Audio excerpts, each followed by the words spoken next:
see a lot of cocks on TV. Alan Cox from the Alan Cox Show. I don't know what it's about you, but I can't even stand your voice. I think you're the biggest asshole alive. It's gonna be a great show. Let's kick it.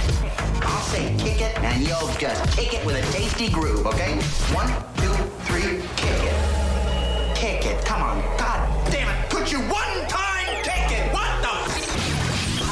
Alan Cox. Here we go. He'll ad-lib. He'll be fine. It's the Alan Cox Show on 100.7 WMMS.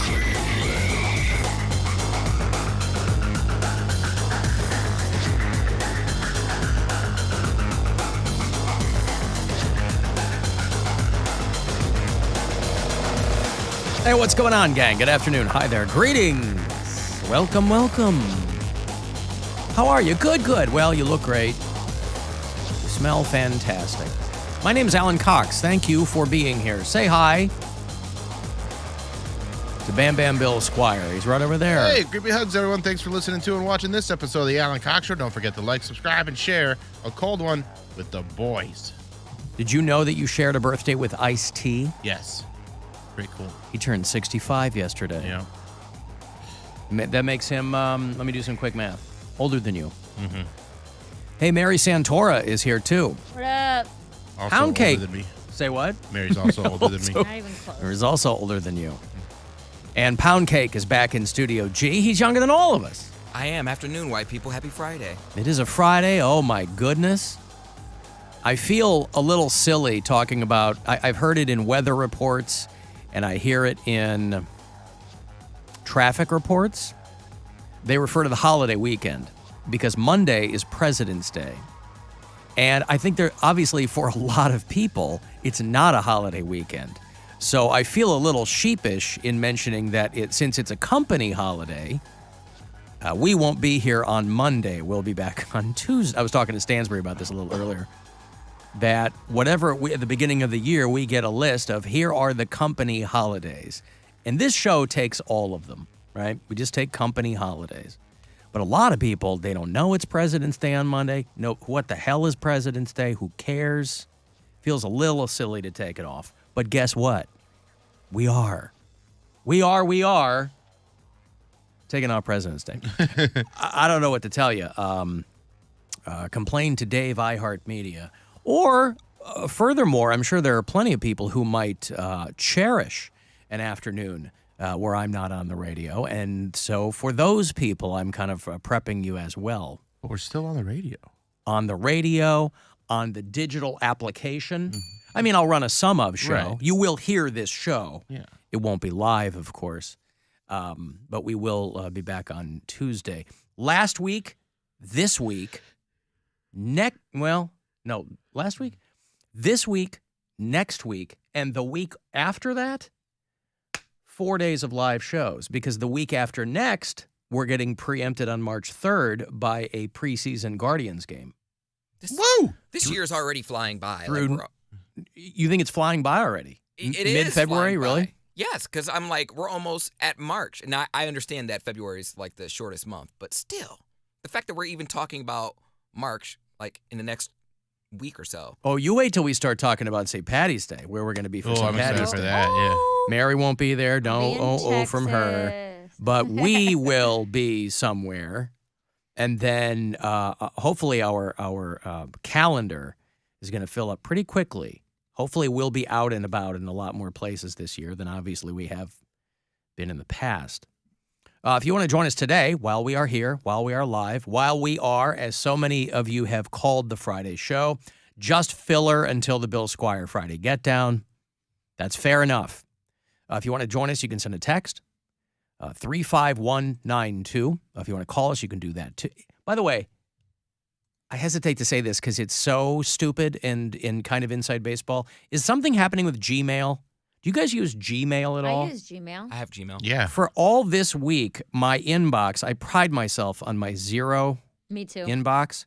Are you kidding? You cleared out I every clear day? out mine too. Every day. I want no notifications. I have Same. thousands. No little bubbles on my home screen. Oh, I have thousands. Here's the thing, though. Well, some people do that, too. I get whatever. I mean, for people who are like, I don't want to do that, I completely understand that, too. But here's the thing.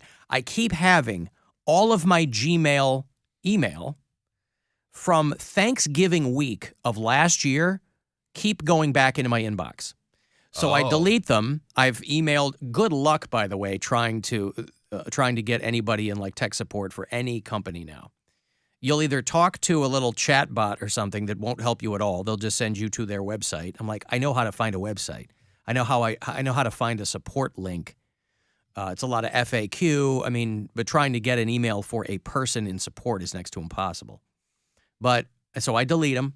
And next, a few hours later, look right there, 147 in my inbox. I'm like, no. For the week of Thanksgiving, and I assume that's just coincidental, they keep showing up in my inbox. And I delete them, and they go right back in the inbox.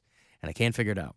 If there was just one person among our customers who was having maybe a similar issue, I would love for that person to email me. You, or me rather, you can get me on email. That's not hard to do. Were those in the trash or were those like deleted? They're all deleted. But I'm saying there's trash and then there's deleted. So they were deleted out of the trash as well? I mean, I don't know if I delete my trash, but I mean, they're in the trash. Okay, I was going to say, that just goes to show you nothing's ever really deleted. They're popping up like the same freaking emails you sent or like people. Yeah, but just from that 1 week. It's not like they're random. It's not like, hey, here's one from March next year. They're just from the week of Thanksgiving. Mid-November last year. That's so odd. Yeah, it's weird. And again, I mention it only in case one other person was like, because listen, it's been a great week for me. My comics are gone. I've got ghost emails coming back. Have you reopened them? Are they important? Is the universe trying to tell you they something? They are not important. Nope. Who are they from? A lot of spam. Who are they from? It's a lot of spam. It's a lot of, through the course of a normal week's worth of communication would be. I don't know. Nothing that might stand out is like.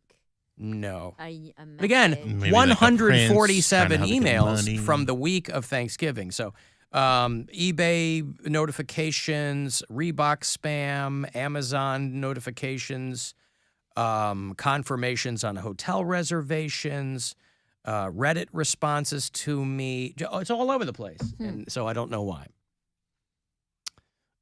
Okay, listen, I've got to take a break here. Today is the last day for you to get yourself $1,000. 9 o'clock tonight, 9:30 to be precise, with Corey Roddick is going to be the very last keyword.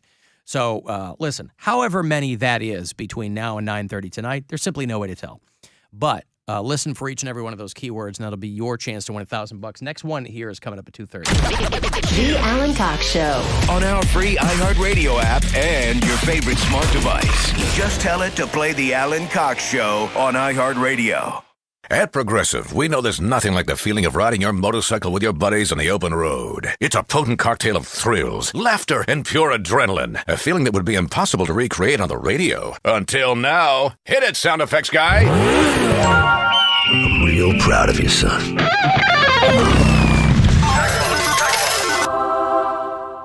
Wow, that was terrible. Our apologies for even trying. Quote with Progressive and see if you could save with America's #1 motorcycle insurer. Progressive Casualty Insurance Company and Affiliates.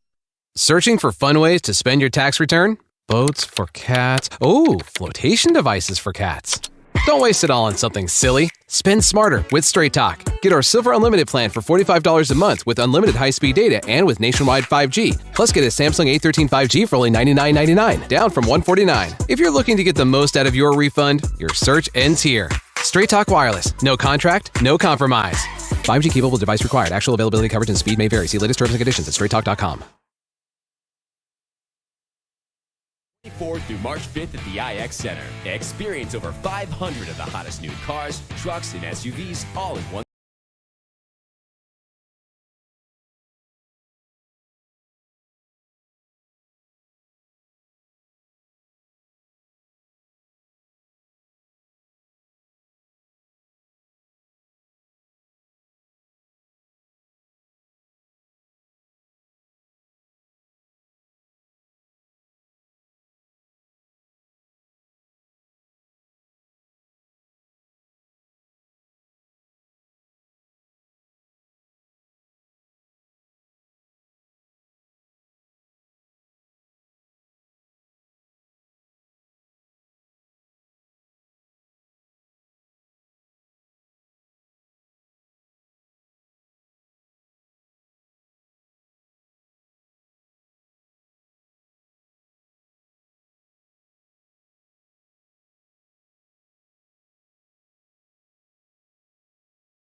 leave on multiple occasions. Get out! He does that whole, huh? I can't hear you. It's too loud in here thing. 100.7 WMMS.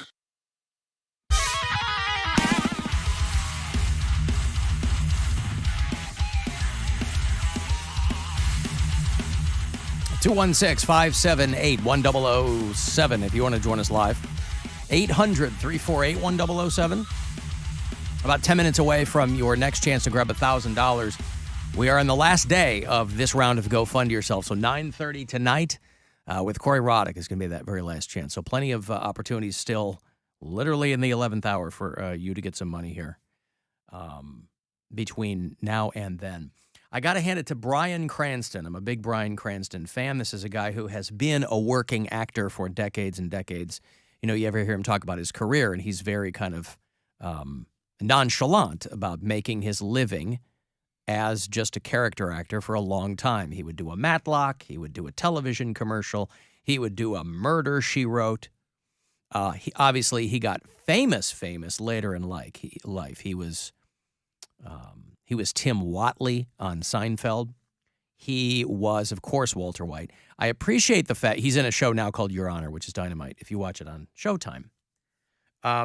He's got movies still coming out.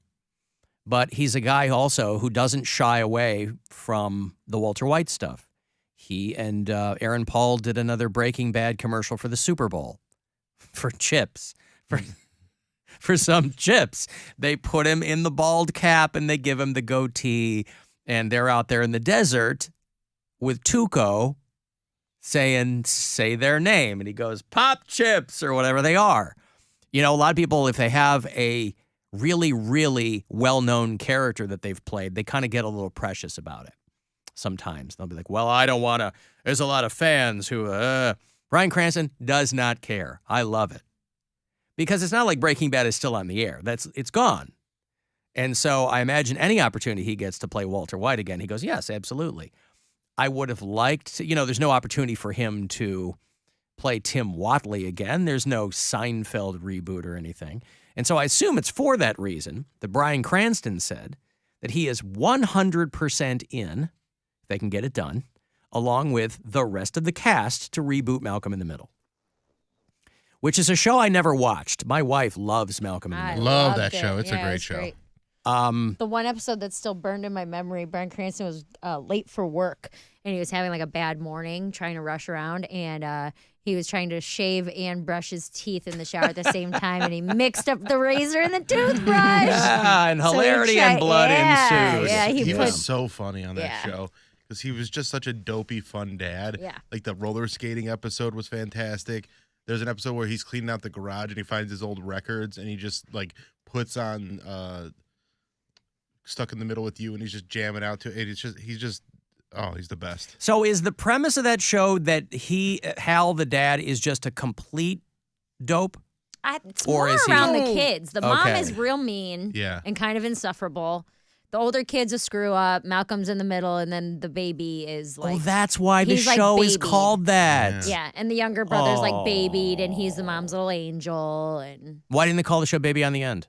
It's not about that baby. It's not about that kid. Malcolm. It's mostly about Malcolm. Why is it so focused on Malcolm? Because he's a middle child. You're just so smart. Oh yeah, and he's. Why didn't they do a sequel on the oldest kid? Because the oldest kid was a screw up. Oh well, the oldest kid is the one that like he.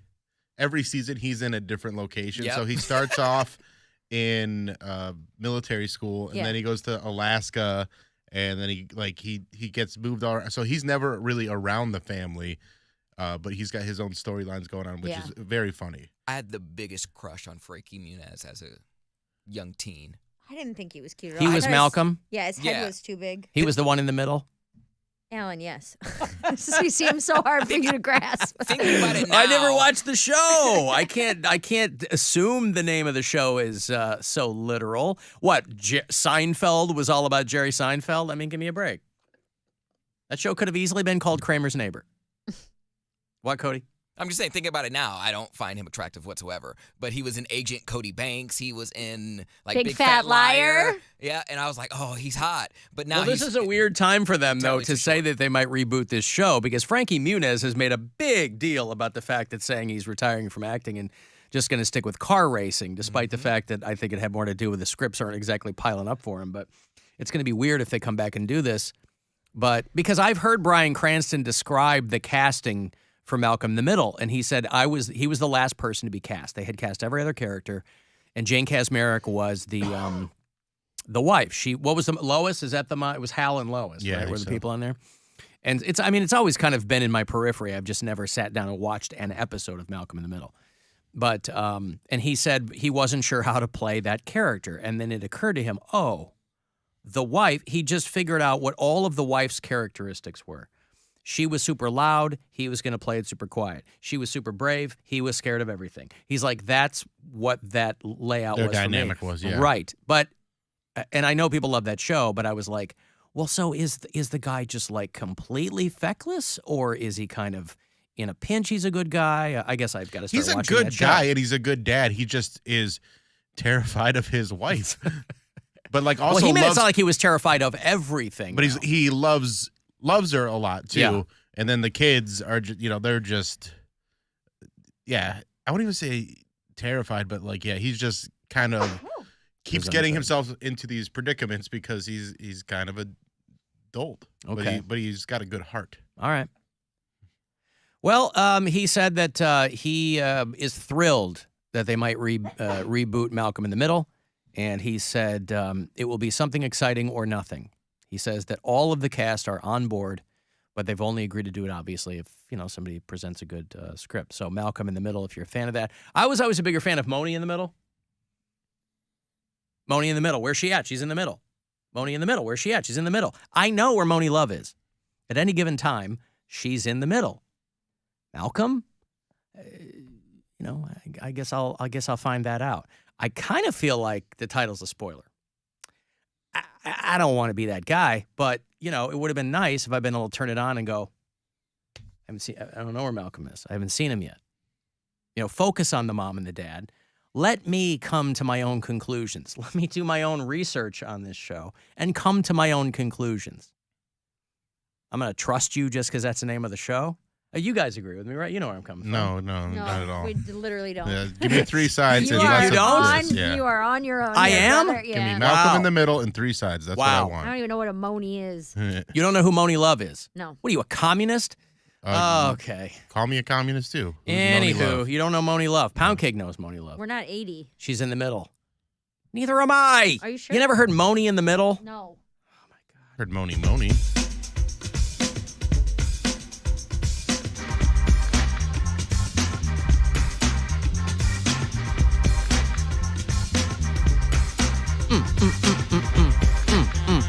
I think she's British, but I think she's on the radio in Atlanta now. This song came out in 1990. Yeah, 1990. She got a Grammy. You can't take a hint. I need to shove a squint between your eyes for you to see you and me were never meant to be. Your homeboy likes me. I don't think I've ever heard Get out the picture. I get your point, but I'm not rolling with the punch. I scrunched up the letter you wrote me in lunch. In 5th period, I paid no notice to the emotion. My woke is on the table. My pen's in locomotion. Her pen's in locomotion, guys. Nothing? No. Grammy winner, Moni Love? Zoom to another room, sit down. What do you know? Guys disgust me. The other brother, the one I was to talk to. You call yourself Moni Love fans. No one's ever said that. Oh, come on. She's going to tell you where she is. In the middle, yeah. Moni's in the middle. In the middle. Moni in the middle. In the middle, yeah. She's in the middle. Gravy. I got to walk everybody through this. You don't have to. I have to. I'm fine not know anything about it. I don't ever need to hear that song again. Yep. Okay. Listen, she had a lot of hits. She had a lot of Grammys. Grannies. Go to bed. Freudian What's slip. wrong with you today? Nothing. I like Moni Love. I think that they should use that for the... Who did the Malcolm in the Middle? They Might Be Giants. They Might Be Giants. I was thinking Bare Naked Ladies because they're the same band. They're not the same band, but they did. That's Bare Naked Ladies. Bare Naked Ladies did the Big Bang Theory. Oh, right. They Might Be Giants, Birdhouse in Your Soul. That's not the song. Birdhouse in Your Soul. But that's their song. That's yeah. their song. Yeah. But You're not the boss of me now. Yeah. Okay. Let me give you some money here. Your opportunities are dwindling, but you still have plenty of them today, last day, for you to go fund yourself. Grab $1,000 right here. Listen closely, and good luck. The Buzzard wants you to go fund yourself and score $1,000. Enter the nationwide keyword PAY at WMMS.com. That's PAY. Enter it now at WMMS.com. And good luck from Buzzard Radio. Alan, that older kid on that show is Danny Masterson's brother. Yeah. Right. I do vaguely remember that. The actor who played the military academy principal tried to kill himself some years ago. He is now currently dead. Well, that's what I'm saying, though. Frankie Muniz is like, I'm racing cars full time. I assume that they strap some bricks to his feet or something so he can touch the pedals. But, and there's like, there was that story for a long time that he got hit in the head or something. He didn't remember making the show, and he said, that's not true. He goes, people have been saying that for a long time. But he did have some head injury or CTE or something. I don't know what. But obviously, if everybody on the show, imagine a situation in which everybody goes, oh my God, what a great time to reboot Malcolm in the Middle. And Frankie Muniz is the holdout. You got Bryan Cranston on board. Easily one of the most high-profile performers today. Going, yes, of course. Frankie Muniz going, I'm sorry, guys. I said I was retired, and I'm retiring. Do they recast Malcolm? Do they cast Aaron Paul as Malcolm? Okay, that'd be funny. I'd watch that. Of course. I'm an idea man. I'm just throwing one out there. If you listen on the iHeartRadio app, you can leave messages for us. A little talkback button there anytime you want. Hey, you guys were talking about the chicken roping and whether or not it makes the meat taste bad or good or whatever. My father used to butcher turkeys, and to do that, you hang them upside down and slit their throats, so that way all the blood rushes out. However, when you hang them upside down, they, of course, get scared, they freak out, so he would have to kind of pet them and shush them and calm them down and then slit their throat quick, because if the adrenaline was running through their body, it would make the meat more gamey. What a life. What a life that guy had. His dad used to kill chickens. Or, you hang them upside down, slit their throat, but they'd get all worked up. So his dad would then stroke the animal to calm it down. Boy, what a 1-2 punch. You're hanging upside down, and you're getting petted, and you go, oh, this is nice, just to calm you down so he can slit your throat. What a life. It had to be done. Imagine the first person to ever figure out what adrenaline did in a turkey or a chicken's body. And then go, well, this thing's thrashing around. How am I ever going to slit its throat?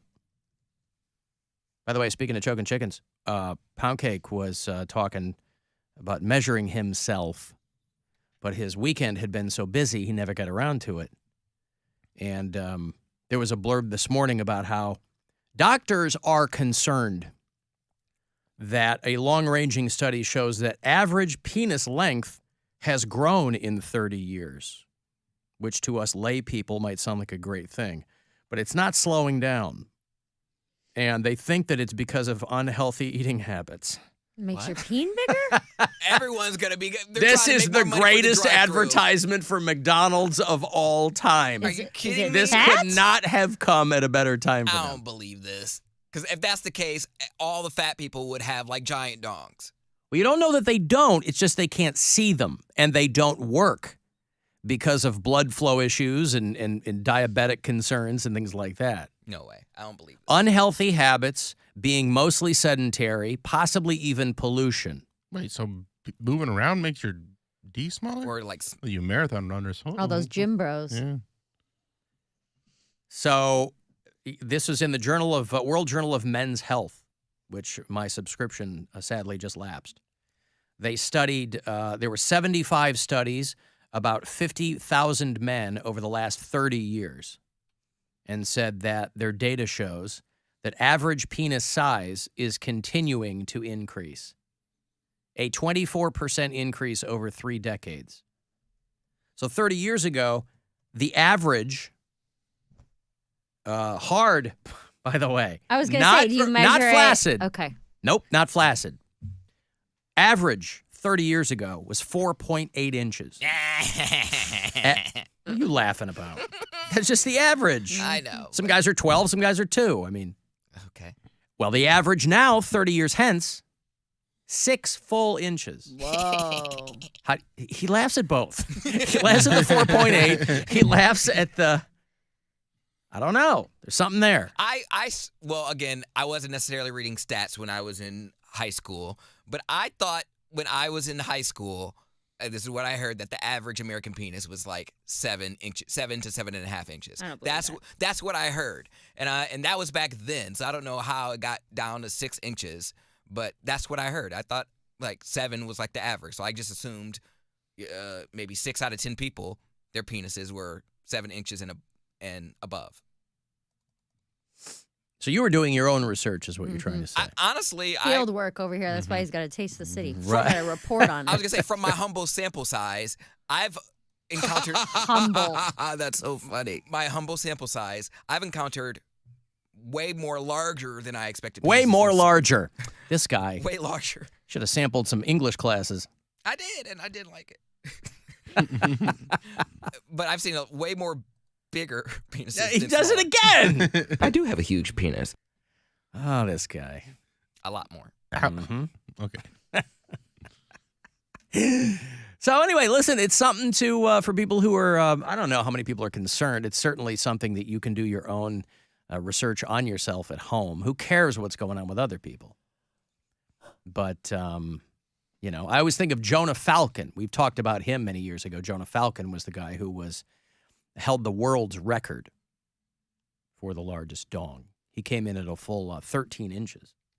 And he did that song, too. The Too Damn Big song. Remember that? Oh, yeah. I don't know if that's even around anymore, but... I think they're still playing it on Kiss. Oh, do they? Oh, yeah. Yeah, Jeremiah, that's a banger. That's like, you know how you do the Friday Get Down? Yeah. He plays the Penis Too Damn Big song, I think, to get the weekend going. That's not it. The hell is that? Is that more Money? Moni? That's not Moni Love. Manoni? Moni Love are in the middle. Where's the Too Damn Big song? This guy, see, he putting out multiple songs, but they're all about his joint. You can only go to that well one time. Yeah. So I don't know, And you know. You're You not gonna kind do of it better than Paul Stanley. shoot your wad, if you will, over. What about Paul Stanley? You're not getting. He went to that well one time, and you're not going to do a better song than that. Oh, Love Gun. Yeah. Oh, yeah. Is that what that song was about? Yes. Pull the trigger? Yeah. Oh, now I get Of his it. Love Gun. Now I get it.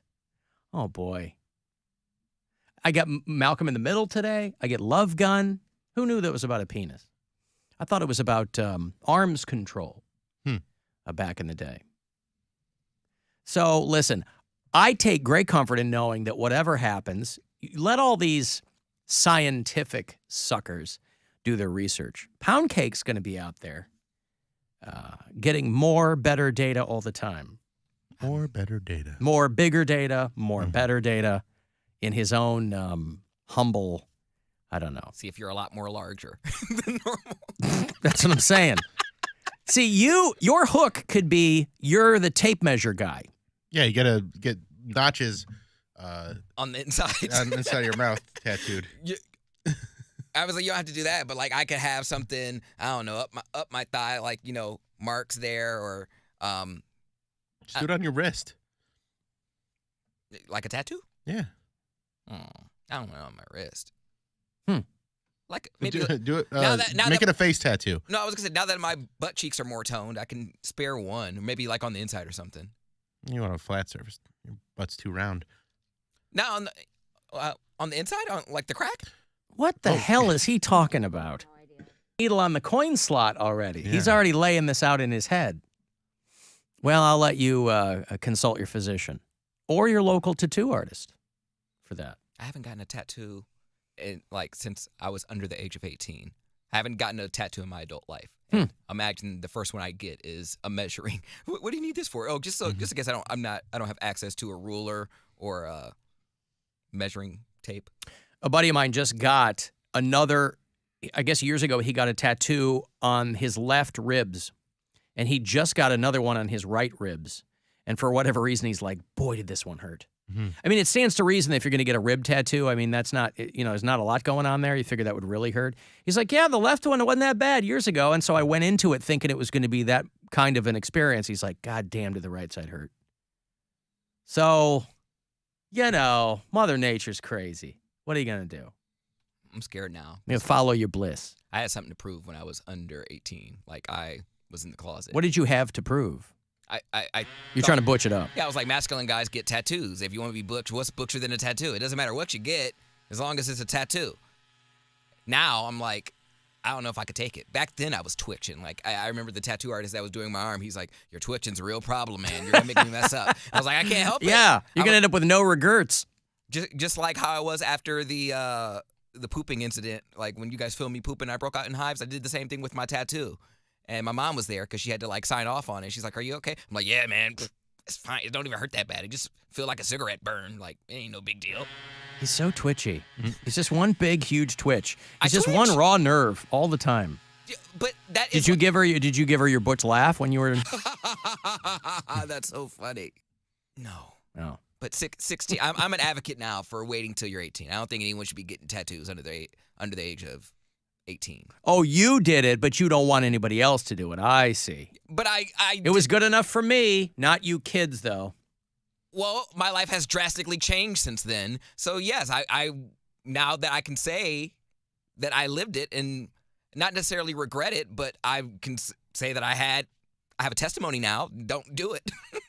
Don't do it because my life has changed. But you have listened to somebody else when you're No. I'm sure there are plenty of people telling him not to do it. Your life isn't their life. I would not have listened because, again, couldn't nobody tell me nothing because I was going through some things and I felt like... What, bitch? My mind was in a different place. No, I wouldn't have listened. But whoever does feel like listening to someone who has been there and done that, don't do it. Not to say I wouldn't have gotten tatted. I probably just would have gotten something different. Shut up, Poundcake. I'm going to take a break. If you want to send a text for anything, 35192. You can listen on the iHeartRadio app wherever you are, and we'll be back. People are going funding crazy around here. Oh my God, I'm gonna cry. Yeah, this is insane. My heart is pounding. It's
Poundcake, name me one of the two bands in this mashup. Oh, there's more than one? Two bands mashed up. Two very distinct, very famous songs. The vocals of one song, the music from another. Oh, damn.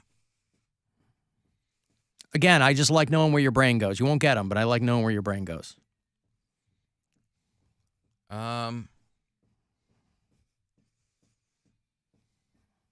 This is... What's one of my favorite bands? Pearl Jam? You know how much Alan loves Eddie Vedder. Led Zeppelin? I mean, those are among my favorite bands. This would be vocals from Steely Dan's Do It Again. Oh, I was going to say ZZ Top next. Over Motley Crue's Looks That Kill. Another DJ Cummerbund classic. I don't know if they call it Steely Crew or Motley Dan. I don't know what they call it, but Pearl Jam is love it. your wife's favorite band, Eddie right? Vedder is my wife's celebrity hall pass. Yes, if she were to ever meet Eddie Vedder, I would have to excuse myself and go into another room and put in some earplugs. I can only assume. Music's not that bad. Even now, he's still... Oh, there wouldn't be any music being played. Oh, they're making music together. Yeah. Sure. She likes him even now, even as an old guy? Because when he's younger... You know I who totally- she's married to, right? I'm 10 years older than my wife. Eddie Vedder is only a few years older than me. He's probably... I don't think he's 60 yet. Eddie Vedder is... He's 58. 5'7" is his height, not his age. He is... he's little. I know. Yeah, he just turned 58. Damn, when he's... At Christmas. When he's young. Ooh. Even now, Eddie Vedder's not a bad-looking guy. But especially when he looked like the typical rock star. When... Yeah, but everybody does when they're 23 years old. Oh, my goodness. I mean, the fact that he's still out there doing what he does at 58 is very impressive. He probably didn't do that many drugs. Eddie Vedder? I don't know about that. Don't know. Eddie Vedder is one of those people I'm surprised I've never met. Just because I've been doing this for so long and I've met so many people. I've never met Eddie Vedder. And he's like a hometown boy. I just don't know how we haven't crossed paths. Is that something you would tell him when you meet him? Like, hey, you know you're my wife's celebrity hall pass? I don't know if I would say that because I imagine he's probably a lot of wives' hall pass, especially people from that era. But, yeah, I don't know. Anywho, there it is. Here's Seth Meyers on his show last night.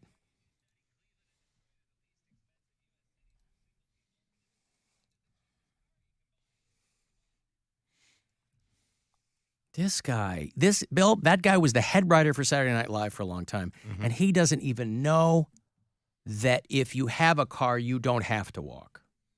Well, he lives in New York City, so it's really hard to drive there. So he probably doesn't even have a car there. Oh. Cleveland and Detroit are the cheapest cities for singles. And sure, they turn it into a joke, don't they? And by they, How you know what I dare mean. they. The liberal media. Mm-hmm. And, but listen, look around you. You know, we're in brand new, gleaming studios in downtown Cleveland, the heart of it all. We are steps from the east side. And there's a light snow coming down. There's people walking to and fro. I mean, admittedly, more people to than fro. But, of course, it's inexpensive to live here if you're single. Because it's, you know, all the bird scooters. You don't really have to look too far to get around. That's why when we have these conversations about Poundcake, getting a gig and going to a Des Moines or an Omaha, those aren't going to be expensive places to live either. But I'm a very simple guy. All I need is, I don't even care if I have an apartment. I'd be okay with like an efficiency or a That's studio. what I'm saying. I don't care. This is the time to do that. My very first apartment was a big room with a toilet in the closet. I slept on an air mattress. How much was your rent?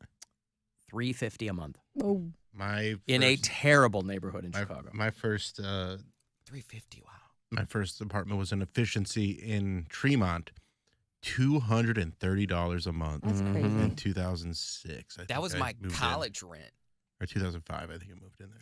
It wasn't my first apartment, but my garden apartment, my one you had to enter through the boiler room. That one was only $500, and that was just a couple years ago. Like you guys are talking, 10, 15, 30 years ago. Yeah. For me, that was 2018. I had a $500 apartment. That's pretty good in the ground. Yeah. And you lived in like Rocky River, so it wasn't like a bad neighborhood. No, it wasn't a bad neighborhood at all. It was just, sometimes you don't have water. That's as all. far as neighborhood boiler rooms go, it was really nice. Right. It was among the nicest.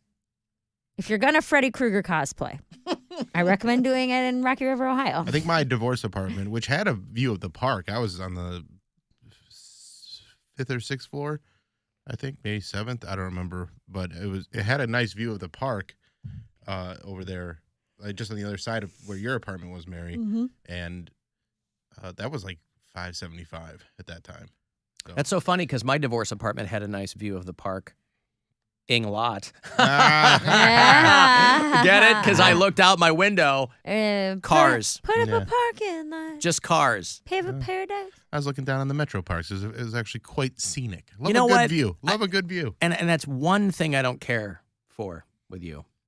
Is you do look down on the metro parks, don't you? Here we've got these beautiful, quite literally, internationally renowned parks. They call it the Pearl Necklace of Ohio. Close. Bill's too good for him. He's too good for him. He's looking down on the metro parks. He's like, metro parks. More like metro sucks. The rest of us are out there hiking, enjoying nature. No, not this guy. Hey, I spit on trees. Me too. Right? Yeah, hashtag me too, Poundcake says. He's a tree spitter too. I like that apartment. It was a nice, inexpensive apartment. The girl that I gave my apartment to was at your show at High and Dry last night. So my apartment in the sky. And that was like the first thing I asked her. I haven't seen her in a while. And I was like, oh my God, how's my apartment? She was like, how's my apartment? It's good. It's not yours. I live there. Right. Would you carve your name in the boiler? Right. Yeah, right. No, this is the apartment in the sky, the third floor apartment. Oh. Yeah, the 2-bedroom. Did you leave her your assets, or did you take your assets with you? I asked her, I was like, do you need any stuff? Like, here's the stuff that I have. And she's like, I don't really need it. I think I left her like a Christmas tree or something in the storage area. Mm-hmm. I mean, you didn't really leave it for her. You just left it. Well, I asked her, I was like, you need a Christmas tree? She's like, yeah. Yes, I do. I'll be spending a lot of single Christmases. There could have been a more appropriate, that's like your come-up apartment, and hopefully she gets her stuff together. That's what I was telling her last night. I was like, this is a very, I care about this apartment a lot. I had a lot of transformations here. Mm-hmm. I got sober. I fell in love. You got sober in the basement, right? I got sober in the basement, but I moved upstairs shortly after. Right. To the sky. To the sky. I fell in love there. I was just glad I didn't have to help you move out of there. No, you did. You paid for them. Oh, yeah, we did. We did. Yeah, we did. That was her Christmas present. Yeah. We paid for her to move. I'm so much better at Christmas presents and birthday presents than all of you guys. You specifically asked for money. I said, Bill, what would you like? And you said money. A lot more money would have been cooler, though. Okay. Yeah, he did actually. I haggled. He said 75. I said 50. And then me and Alan Listen, well, that's the thing. You got screwed by Poundcake because he mentioned it, and I go, all right, there it is. Well, no, because I'm a terrible gift giver. I never have any ideas. So if somebody else goes, Bill goes, hey, let's go in and pay for Mary's moving. I go, done. I'm more than happy with it. I'm just busting balls. It was worth mentioning because Bill has gotten me great gifts in the past. I think one of the times we didn't even have. All right, I'll take it. You gifted me that? No, sorry. Throwing stuff around. Alan didn't even get me a present for my birthday. When was your birthday? November 25th. No, I probably didn't. You didn't? No. Bill has showed up to my house. We were gone, weren't we? Nope. It was Thanksgiving week. Bill gave me we were gone that day. Bill gave me my gift early. Cody Venmo'd me. I guess not. Were you gone? Well, all you gave me was a stupid job. The heck? You gave me a responsibility. What's that about? All you did was put something else on my plate, dummy. Sorry. Gotta eat all this food now? God. Sorry. Thanks for the comma in my bank account, I guess. You can tell the type of friend. I always assume I'm doing someone a favor by not giving them a gift. How? I'm a terrible gift giver. I would rather take the slings and arrows of somebody going, Alan didn't even do it. I go, I know. Than handing listen, my wife's harmonica is burned in my brain forever. So those kinds of things, right? The person I love the most in the world, I cannot manage. Once in a while, accidentally, I will hit a bullseye with my wife. But she knows this. She accepts this about me. But I'm so envious of people who just have a sixth sense for gifts. I think Bill's one of those people. And I'm not somebody who's not listening. You can pick up a lot by just hearing people talk. Just listen to people. You just listen to the wrong thing. And I'll sock something away in my brain and I'll go, that. Because if it's like a tiny aside and then months later you get them something, they go, oh my God, this is amazing. It's just from some dumb little thing you heard, but you can't count on that. Some people have a real sixth sense for gift giving. I am not one of those people. I was not raised with empathy. I don't have any kind of when you sense say of... this, I was not raised with empathy. I'd never understand what you're talking about. You have very kind parents, and like they're great, but I'm not saying empathy. I'm not saying they're not kind. But you I was also, not raised with empathy. But even if you weren't raised with empathy, you haven't been raised for 30 plus years. No, but those formative years are where you learn it's kind of what your formed is with what your values are going to be, what you find important, what you carry with you. So since then, you haven't found empathy something that you want to work on? I have been working on it my whole life. Sure, harder. I'm arguably work harder. Although I'm arguably the most empathetic I've ever been. Yeah, most humble. But that was not that does nothing to negate the fact that it's not something I was raised with, or that it doesn't come naturally. We were raised under the. I love my parents. My parents are great, but we were raised very much in a. Listen, if you grew up Catholic, you know what I'm talking about. The world is going to push you in the ground. Don't just do what you got to do to get, not stepping on other people, but just like keep your head down, do the work, blah, blah, blah. You can't count on other people, that kind of thing. It was my parents preparing us for adulthood. Gwen and I laugh about it all the time. We'll talk to my daughter, and she'll be like, well, your dad was 40 when he was in kindergarten. He's made a career out of being a child. That's just the way that I've inverted that whole thing. But yes, we were basically raised to be grown people when we were children. All right. So that's what I mean when I say that. But again, to me, that's kind of part and parcel of people who just have that kind of empathetic, sympathetic gene where they go, you know what, I bet this person would really like.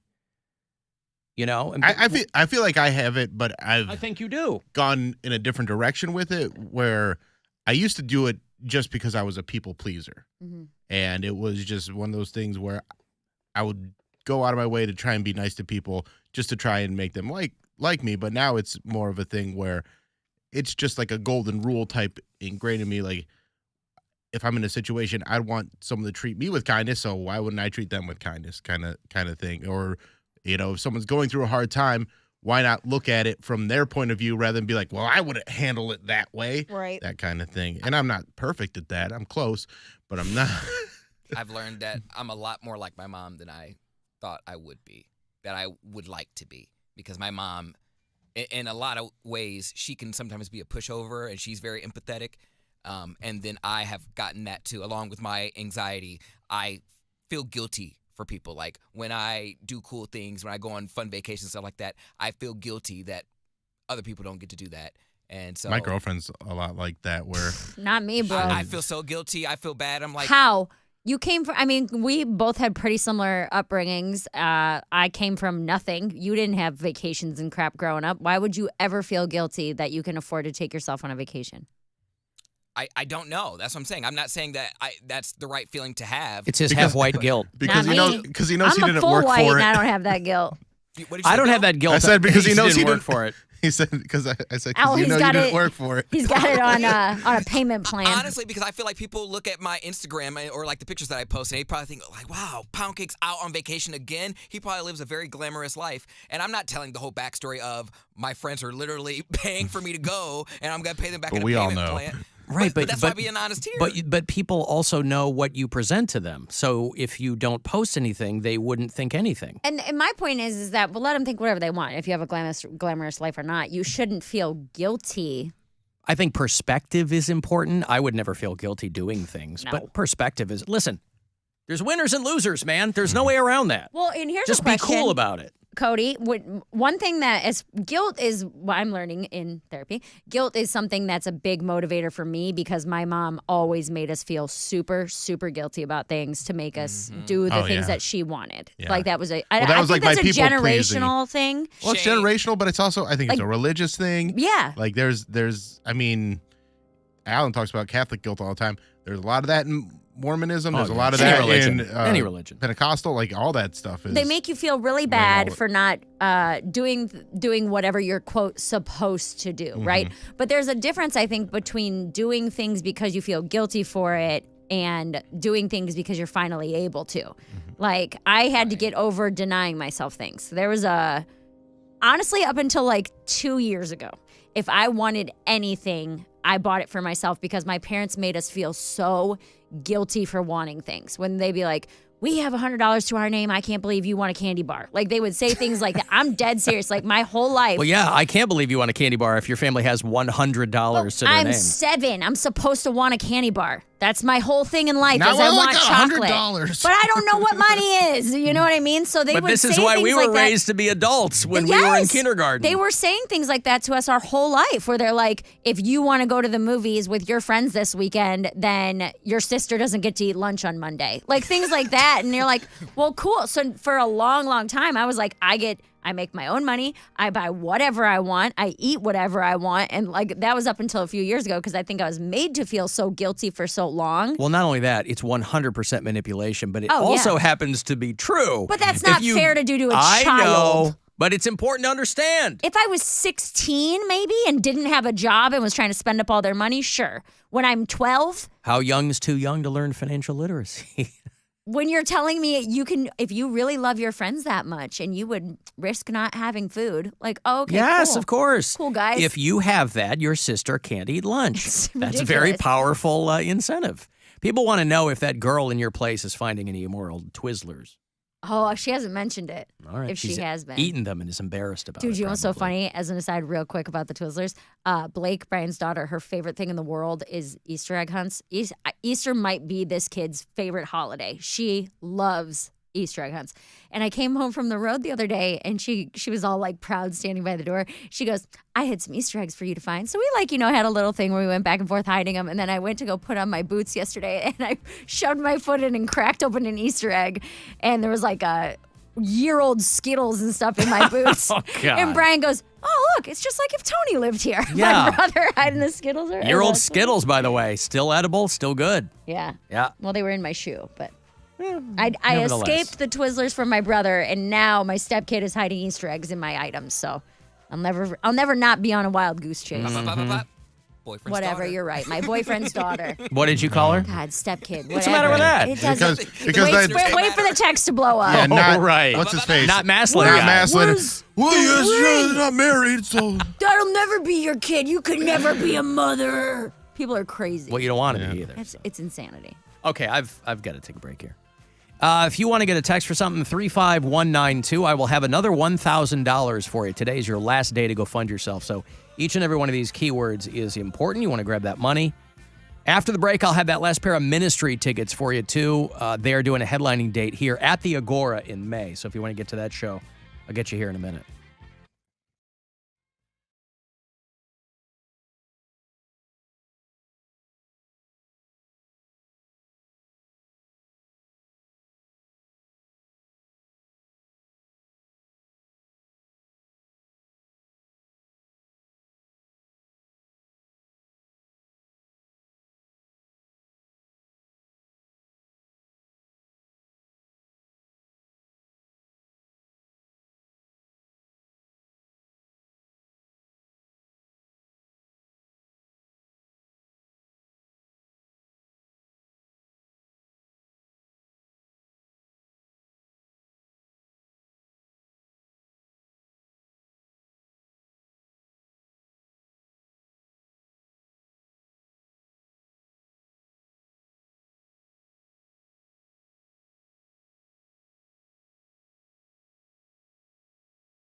absolutely free iHeartRadio app now.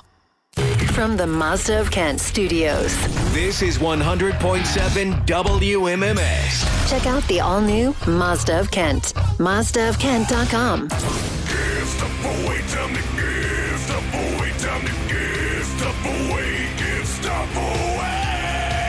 All right, in between all the festival dates they're doing, and they're also going out on that Rob Zombie, Alice Cooper tour, Ministry is going to do a handful of headlining dates, one of them here in Cleveland. Friday, May 5, at the Agora with Gary Newman and Frontline Assembly. That is going to be a wild show. Tickets, info, everything else, agoracleveland.com. I'll give you the last pair here to see Al Jorgensen and Ministry. I'm not even sure who's in the band now. I don't know if Tommy Victor's out with them or what, but it's never a bad time when those guys come through. So caller 10, these tickets are yours. Good luck. 216-578-1007 or 800-348-1007. To all our men and women in uniform, I've been a lifelong fan, 20 years in the military, come back, and I find your afternoon show is f***ing horrible. thanks from the Alan Cox Show. Horrible. On 100.7 WMMS.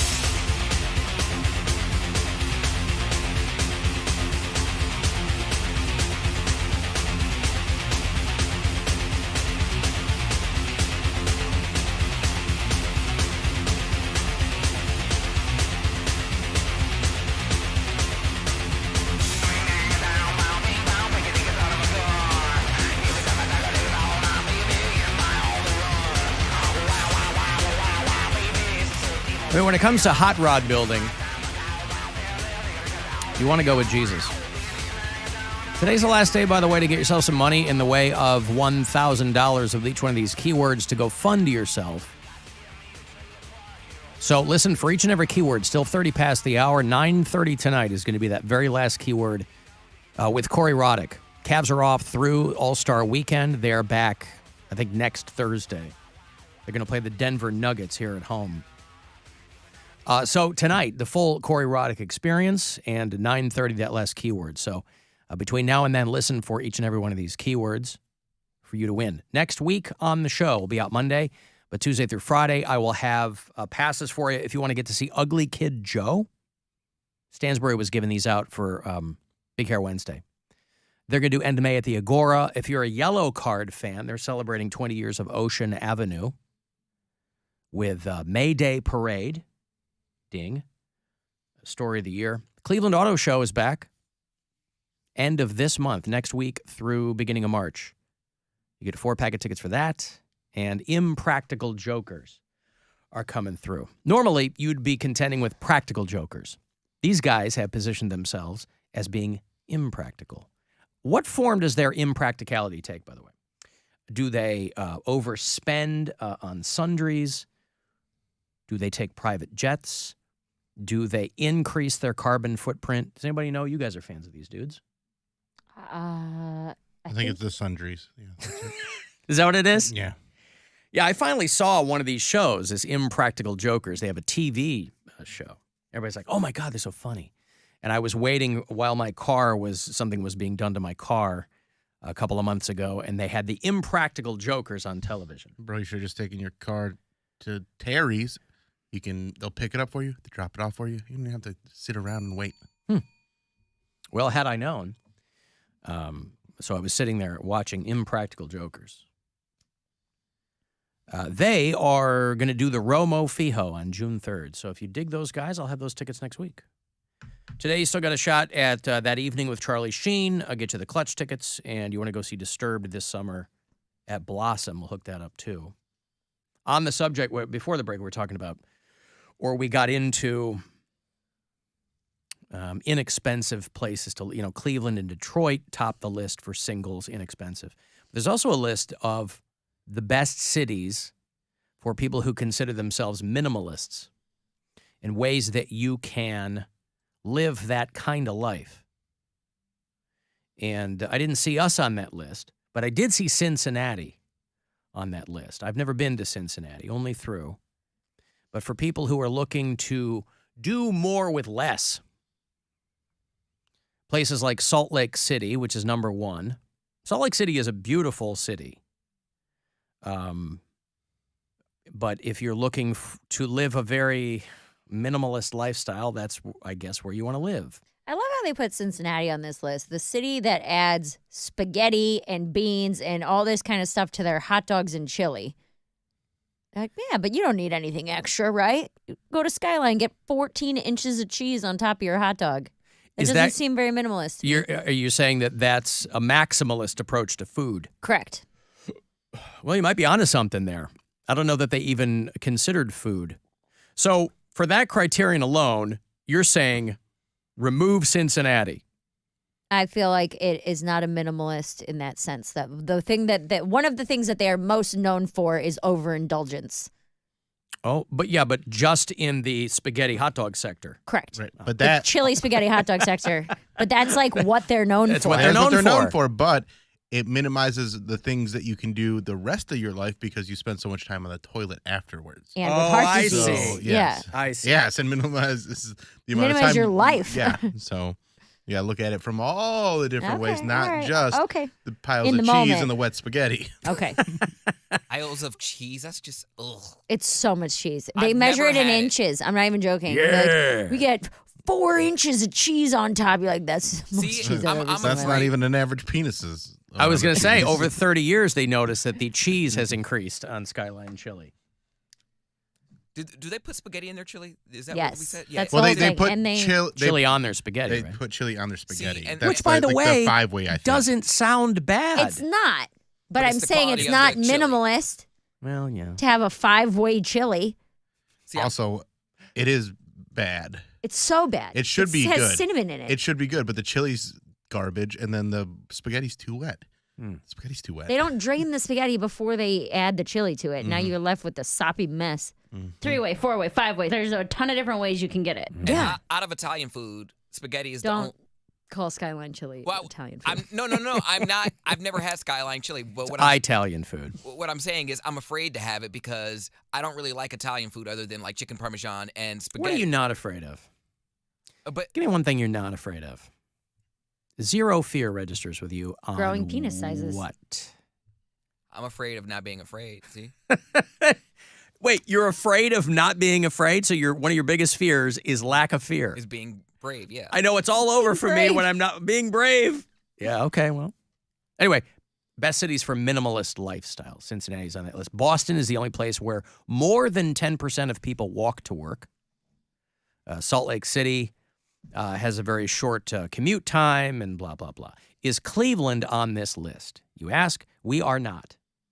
So if you're somebody who poo-poos the notion of living a minimalist lifestyle, you should be very happy that we're not on this list. By the way, it is the epitome of a first world problem now that people have to be told how to not constantly be acquiring crap. You see a lot of articles like Marie Kondo. There's Reddit groups devoted to minimalism. There's Substack articles. People have to be told how to live with less crap. Because buying crap feels good. And we're doing great in this country. It doesn't stay feeling good, but at that moment. I think it does, exciting. depending on what it is. If you buy stuff for your walls, if you buy artwork, that feels good for as long as you have it. Does it? Yeah, you don't like buy a really nice piece of artwork and every time you look at it, you're like, I'm happy about that. We have a ton of, my wife has a very good eye for art, but we have a ton of art that needs to be framed. And so it's on this kind of mental to-do list we have. I think every inch of every wall in our home would be covered if we framed everything we have.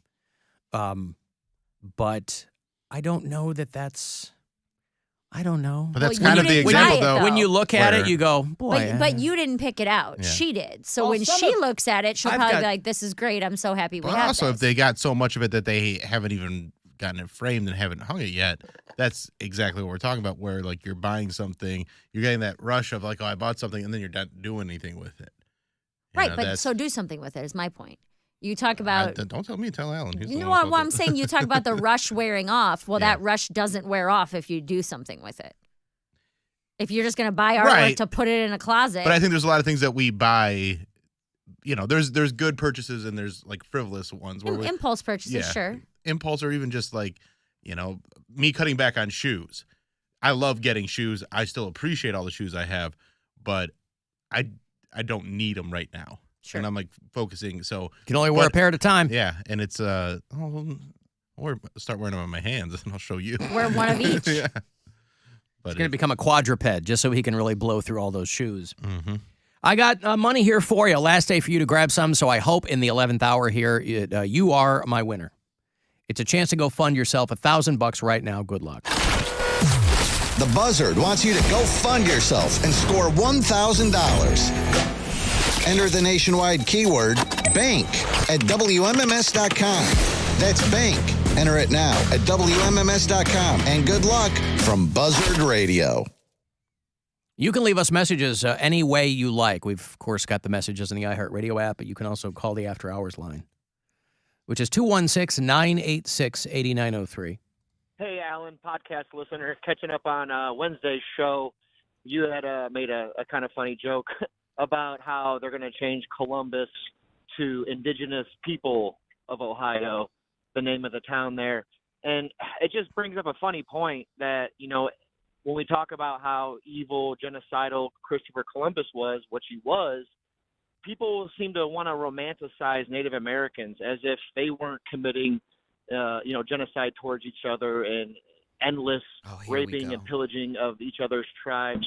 I just wonder why, with the progressive direction we're taking, why that is so common, because that's the truth. If you get educated on Native American history, it was almost nothing but that. They weren't living in kumbaya until the evil white man came and spread his evil. They were all doing it to each other. Again, not defending Christopher Columbus, but, this selective memory is very interesting. Would love to hear your take on that. Hate the show. Bye.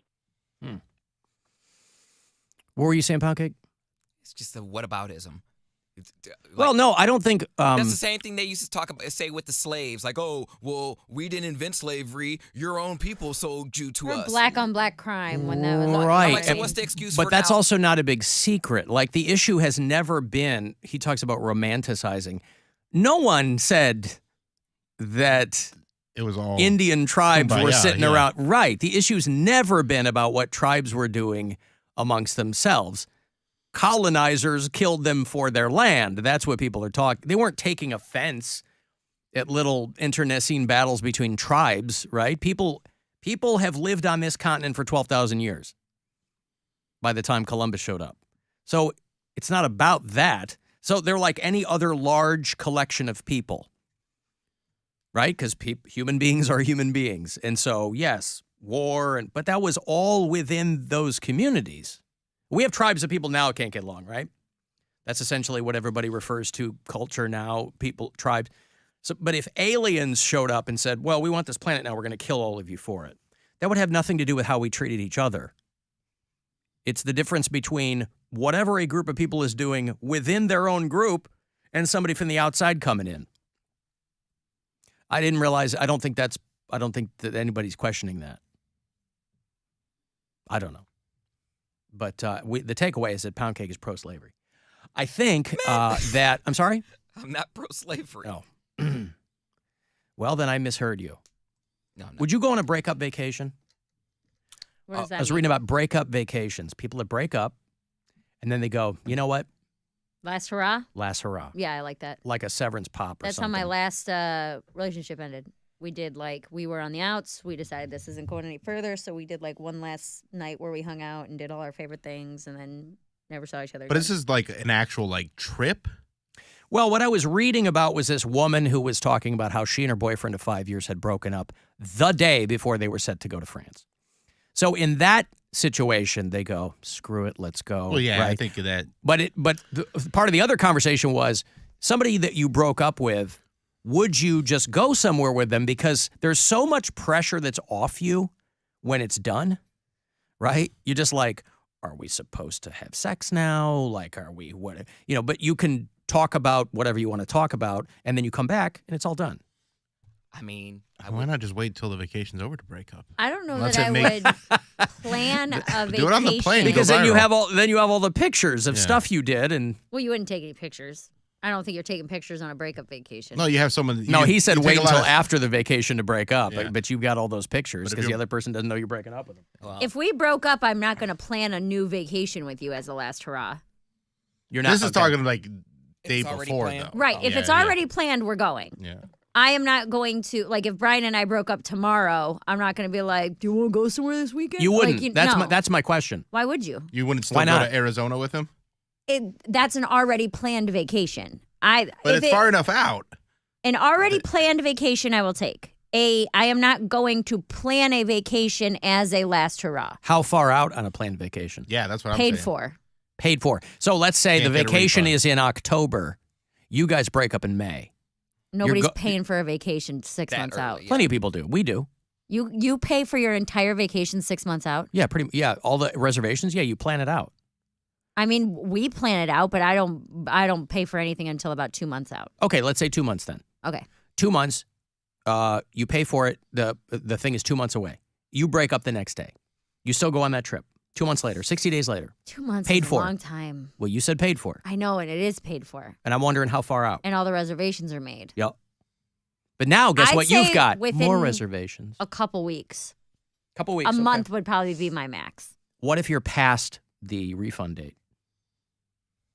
Because then that sucks. Well, because then it's like, well, I'm going to miss a vacation and miss money. Or you can always go and you don't have to hang out. You know what I mean? I can do my own. If we're in wherever, Yeah, we're but in that's Arizona, kinda- I can go do my own thing. You go do your own thing. But if you're Yeah, staying in the but- same place that's Yes. like a family house, wouldn't that feel weird? You get a severance pop. What's the matter with that? Okay, but my point is, if it's What 2 if you end up months getting out, back together? if it's 2 months out, there can be a lot of healing and things happening in those 2 months. Not necessarily saying moving on. Let's say no healing happens. 0% healing happens. Then why did you break up in the first place? Well, people break up all the time. Yeah. See, this is complicated because what if it's only one person wanted to end it? Like one person was like, I'm adamantly against being with you, and then the other person still is in love, and then you go on this vacation, and the whole time They're it's trying just, to yes, get back in your good the graces. other person is just trying to do everything to make the person who broke it off fall back in love. Except even for couples that are getting along, vacation is a very heightened experience, right? Yeah. So you take that to people who aren't getting along, it's still going to be heightened. One of them's going to go, oh, this is going great. I might have an in. And then you get back, you've spent all this money.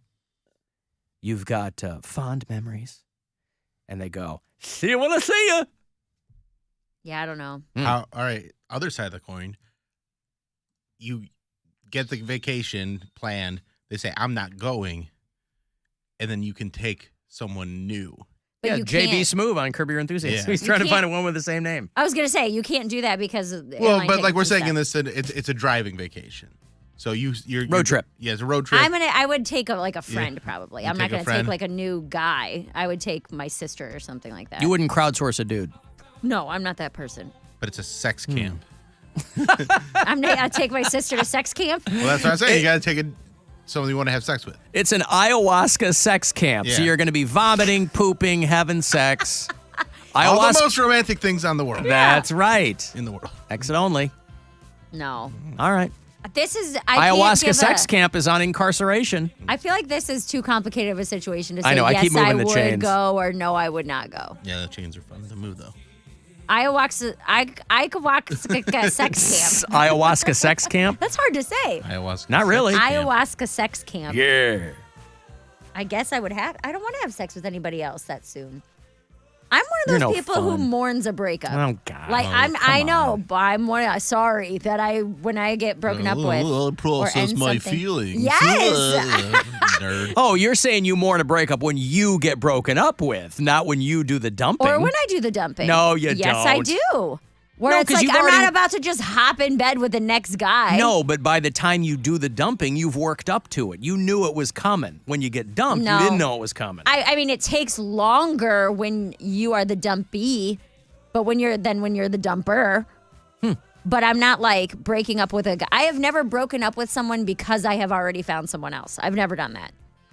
I've never gone from one relationship. You never immediately- Tarzan. Really? No, yeah. immediately to you the don't let next. go of one branch till you got No. your hand on another one. That's Because how a lot of people That's how do it, most though, people yeah. do. I feel like I end relationships because I'm not happy with that person. I'm like, I don't want to be with you anymore. It's got nothing to do with anybody else. I mean, somebody else helps. You suck. Huh. All right. And then you kind of hang out for a while, and if you find somebody else, you find somebody else. I'm also. Well, I feel sorry, like, guys. If you were hoping to take Mary for that ayahuasca sex camp, it ain't going to happen. Sorry. Not this year. Doesn't matter if you bought all of her foot pics. I got a break. If you want to send a text, 35192, AlanCoxShow.com is where you can watch and listen on the iHeartRadio app. People are going funding crazy around here. Oh my God.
Blood era.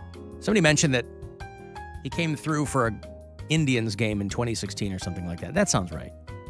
But he's coming back for an evening with Charlie Sheen and a screening of Major League. It's going to go down at MGM Northfield Park Center Stage on Friday, April the 28th. Live stories, conversations, audience Q&A. The tickets went on sale this morning. Tickets VIP meet and greet packages. Those are available too. Go to Ticketmaster.com. I'll give you the last pair of tickets I have here this week. Evening with Charlie Sheen, screening of Major League, end of April out at MGM Northfield Park. Caller 10. Good luck. 216-578-1007 or 800-348-1007. The jokes aren't clever, but hey, at least the delivery sucks. The Alan Cox Show. On 100.7 WMMS.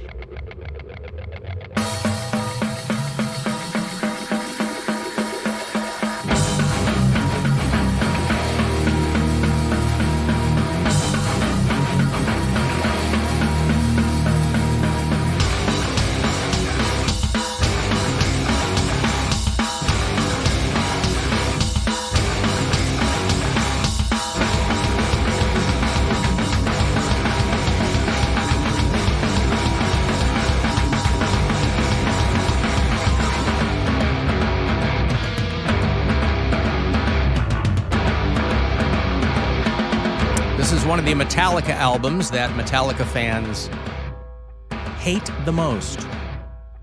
They did an album with Lou Reed called Lulu that was pretty bad.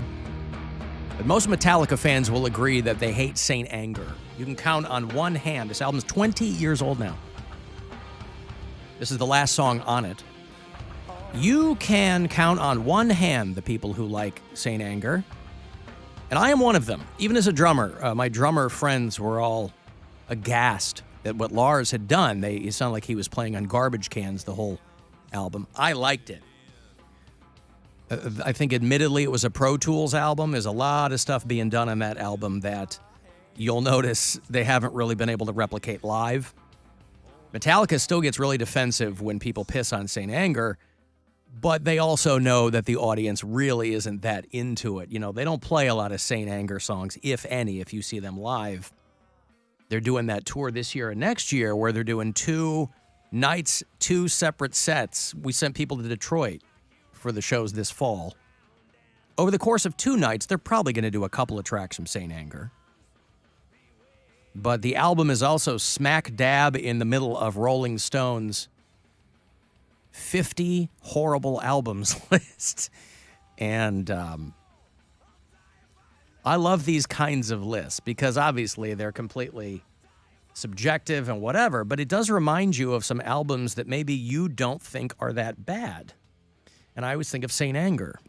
I love Metallica, and I didn't heap the same criticism on Saint Anger that a lot of people did. So Rolling Stone has got an article called 50 Genuinely Horrible Albums by Brilliant Artists.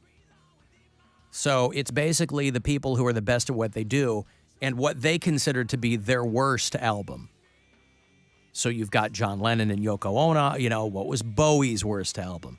The worst Kiss album. Everybody knows what that is. It's The Elder. There is no great genius without a touch of madness. So Metallica smack dab in the middle here. The Bridge by Billy Joel is on this list. So yeah, like I don't know the whole album, but Matter of Trust and Baby Grand are great songs. So I don't even I agree. have to say it's a terrible album if you have some great songs on it. Van Halen 3. That was the one album they did with Gary Cherone. And again, I'm a Van Halen fan too. There were a couple of good songs on Van Halen 3. Fire in the Hole is a great song. It was just you couldn't get your head around the third iteration of Van Halen.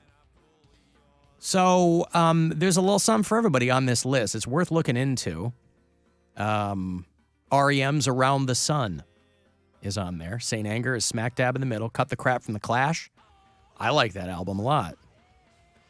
The very top of the list, number 1, which might be a little unfair. I think maybe it's an editorial thing, is Yay by Kanye West. Is number 1 in their list of 50 horrible albums by fantastic artists. Because to me, that says more about like what Kanye kind of is now, as opposed. I mean, Ye is 5-6 years old, but I don't know. Velvet Underground, the first Pantera record, where they still had hairspray. A lot of people don't realize, if you're a Pantera fan, but now that they're the reconstituted Pantera is one of the headliners for Incarceration, and it's Phil Anselmo and Rex Brown, but Charlie Benanti filling in for Vinnie Paul, and Zach Wilde filling in for Dimebag. But before they were Cowboys from Hell, they had the hairspray and everything. They were kind of a B-list hair band. They were all teenagers. What was that Green Day album that came out a few years ago that they went in a completely different direction and sound more like Fall Out Boy? I'd put that on this list. I don't know. What did they do? It's their latest album. Oh, the latest one. I believe it's their latest album. Well, what's the latest one called? I'd have to look it up. I don't remember what the latest. So you're saying that their brand new or their newest album is the one that you don't like? It doesn't sound like Green Day. Father of All Mother Effers? That might be it. 2020? Yeah. Okay. Well, because Butch Walker produced it, and he's a pop producer. Yeah. Play a little bit of it. Okay. We played some song from that here. It did not catch. Need to find all of them. Father. Okay, here we go. Fire Ready Aim. What was the one that we played? I think it was Fire Ready Aim.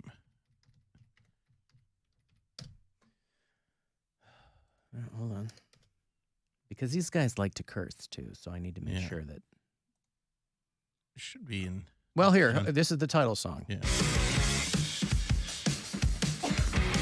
And I liked this. It had like a Raconteurs vibe. Right. Yeah, it's so different than anything Green Day's done before. That you're like, this is Green Day? Plus, when you've been around that long, you can dick around and, I understand why they did it. They've made, a dozen albums. Right. But this one's just so different.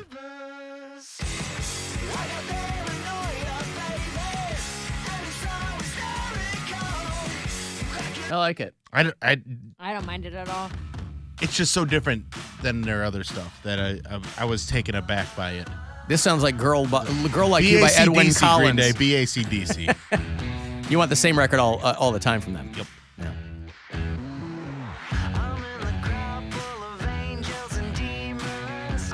Yeah, I don't like this one at all. Well, yeah, listen, man. I'm surprised. I don't think this is on that list.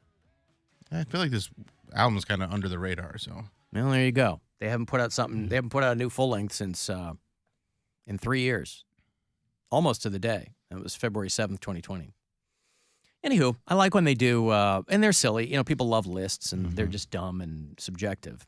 But that always makes me laugh. Metallica jumped at me just because I'm a Metallica fan, and people in that fan base famously hate St. Anger. Well, it's also one of those things, too, where so many artists, or just the way people consume music now, they're not consuming albums. So that's why, like, a lot of the albums that are on this list are from quite a while ago. Because, like Weezer, Raditude. Yeah, you're listening to playlists, or you're listening to, the songs that you like. You're not buying the album and playing it all the way through like you did when you were a kid.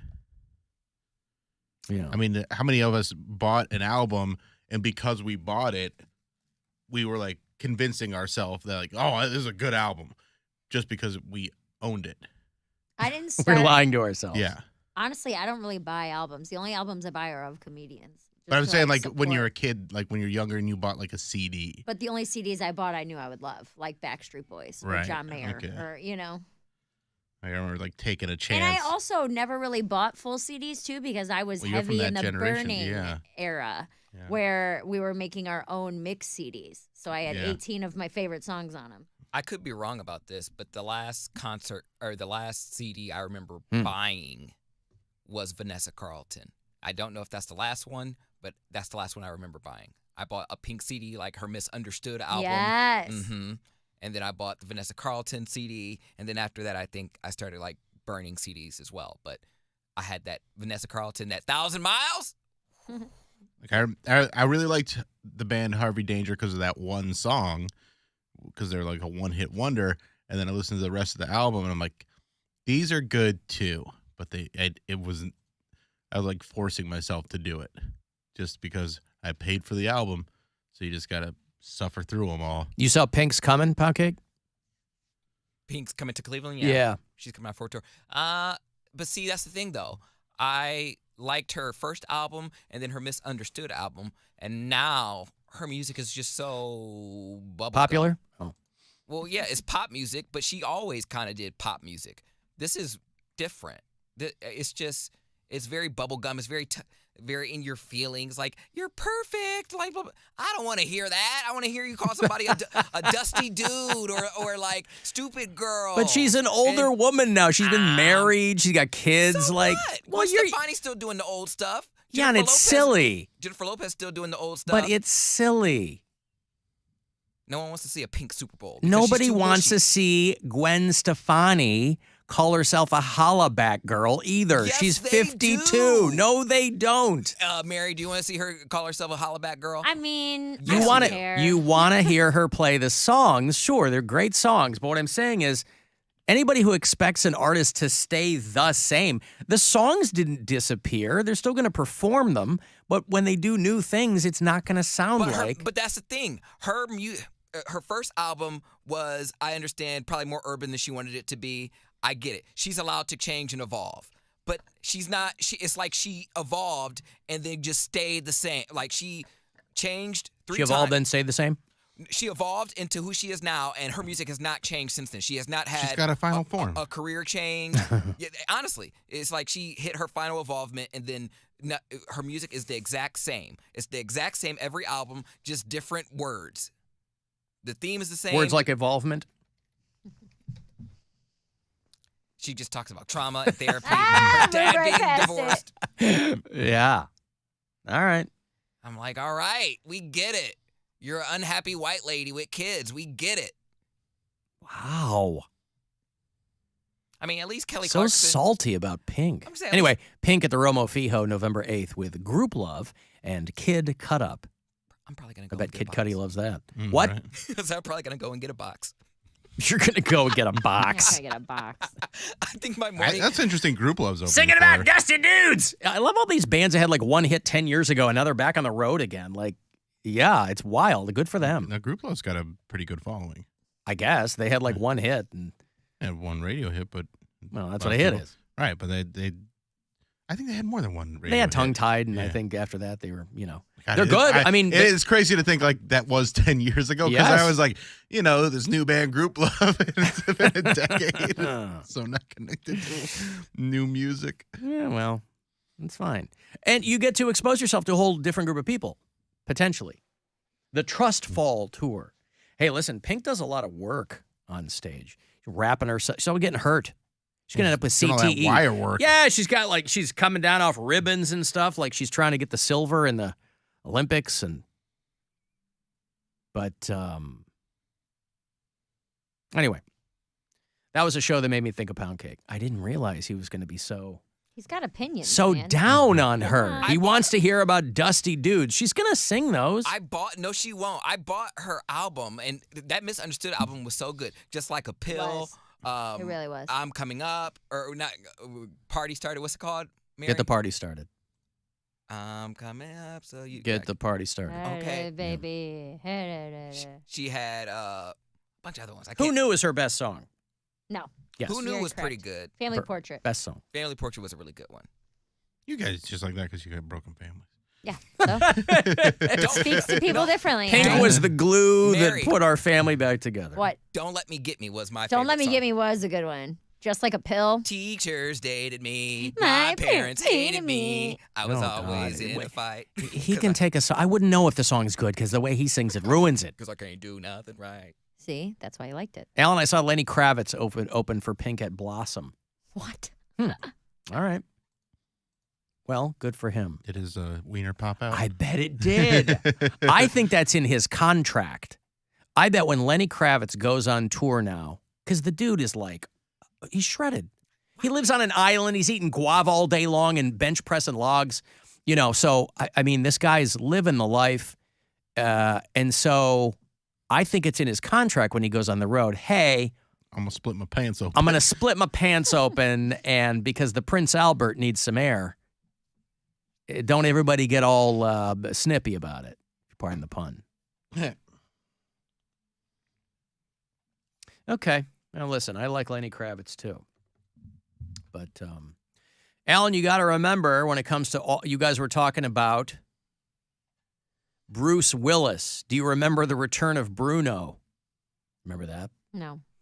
Okay, so when Bruce Willis, because part of him being an actor is that he always fancied himself this blues harp player. He had a real bad case of the Blues Brothers kind of thing.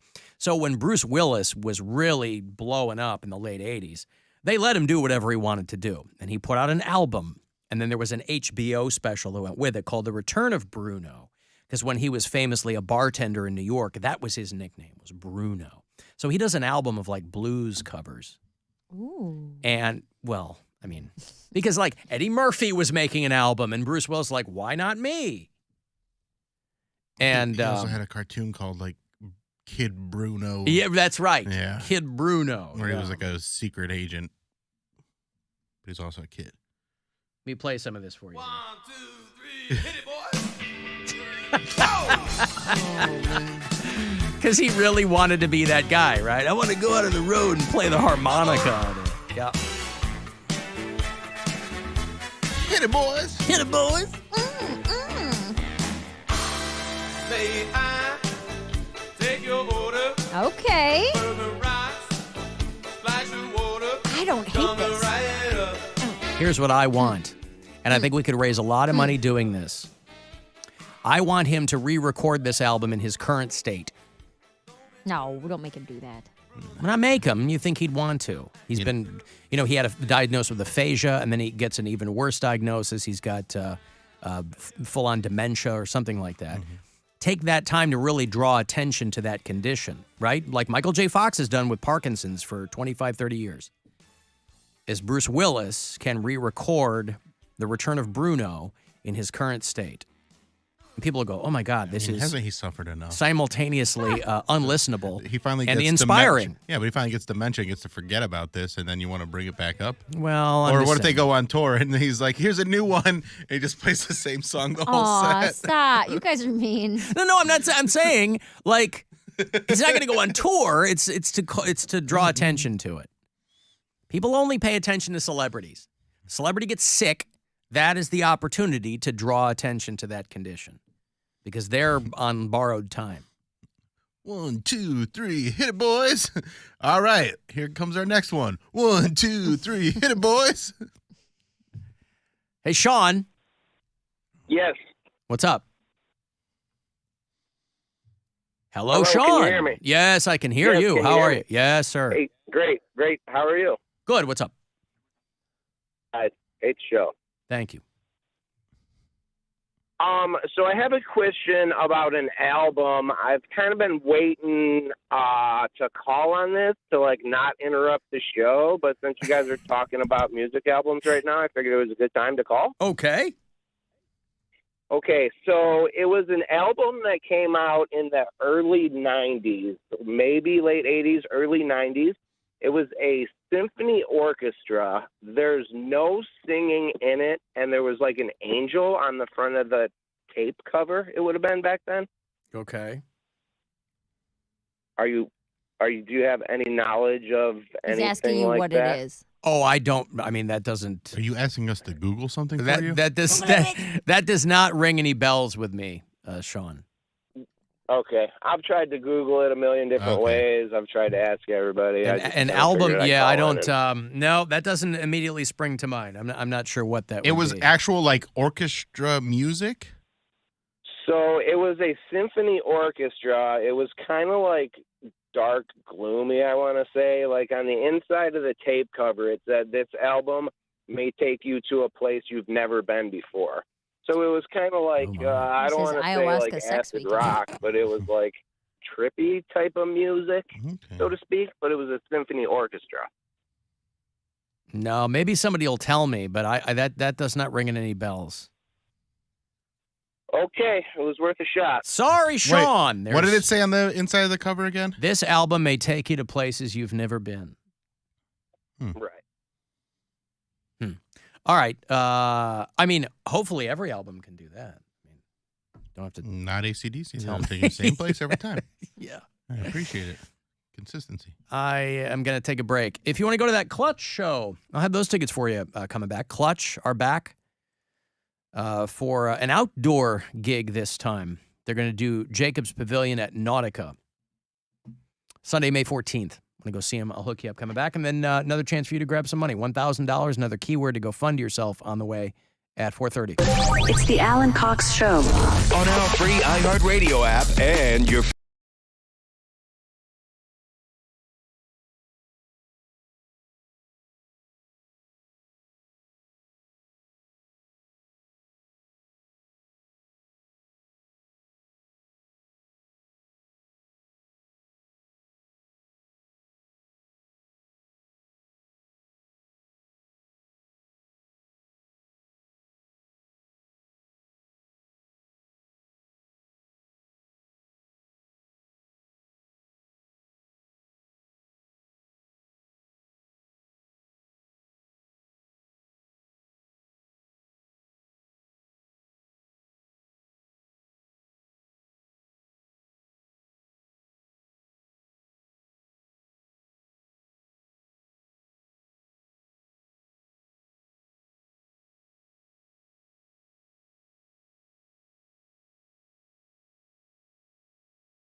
Tutankhamun. Experience a fascinating new exhibition. Back through time to ancient Egypt. Coming this March to Kosai. Tutankhamun, his tomb and his treasures. Opening March 18. Tickets on sale now at kosai.org. 13 exonerations, all connected to one forensic scientist. I'm Tessa Kramer, host of the new podcast series, Admissible, a podcast about evidence. Those aren't my genes. This is the worst kind of fraud. It calls into question the cases that she worked. Yeah, they knew this. And she worked a lot of cases. There's no way they didn't know it was wrong. Listen to Admissible, Shreds of Evidence on the iHeartRadio app or wherever you get your podcasts. From the Mazda of Kent studios. This is 100.7 WMMS. Check out the all-new Mazda of Kent. MazdaofKent.com. It's time to give. Hey, time to give stuff away. All right, I want to go see Clutch. They're going back out on the No Stars Above tour with Amigo the Devil and Nate Bergman. That's their support. It's going to happen outside this time. Jacobs Pavilion at Nautica on Sunday night, May the 14th. Always fun to see Clutch. AXS.com for all the details, tickets, info, whatever. Pair of tickets here for caller 10. Good luck. 216-578-1007 or 800-348-1007. A lot of guys can tell you how dumb they are.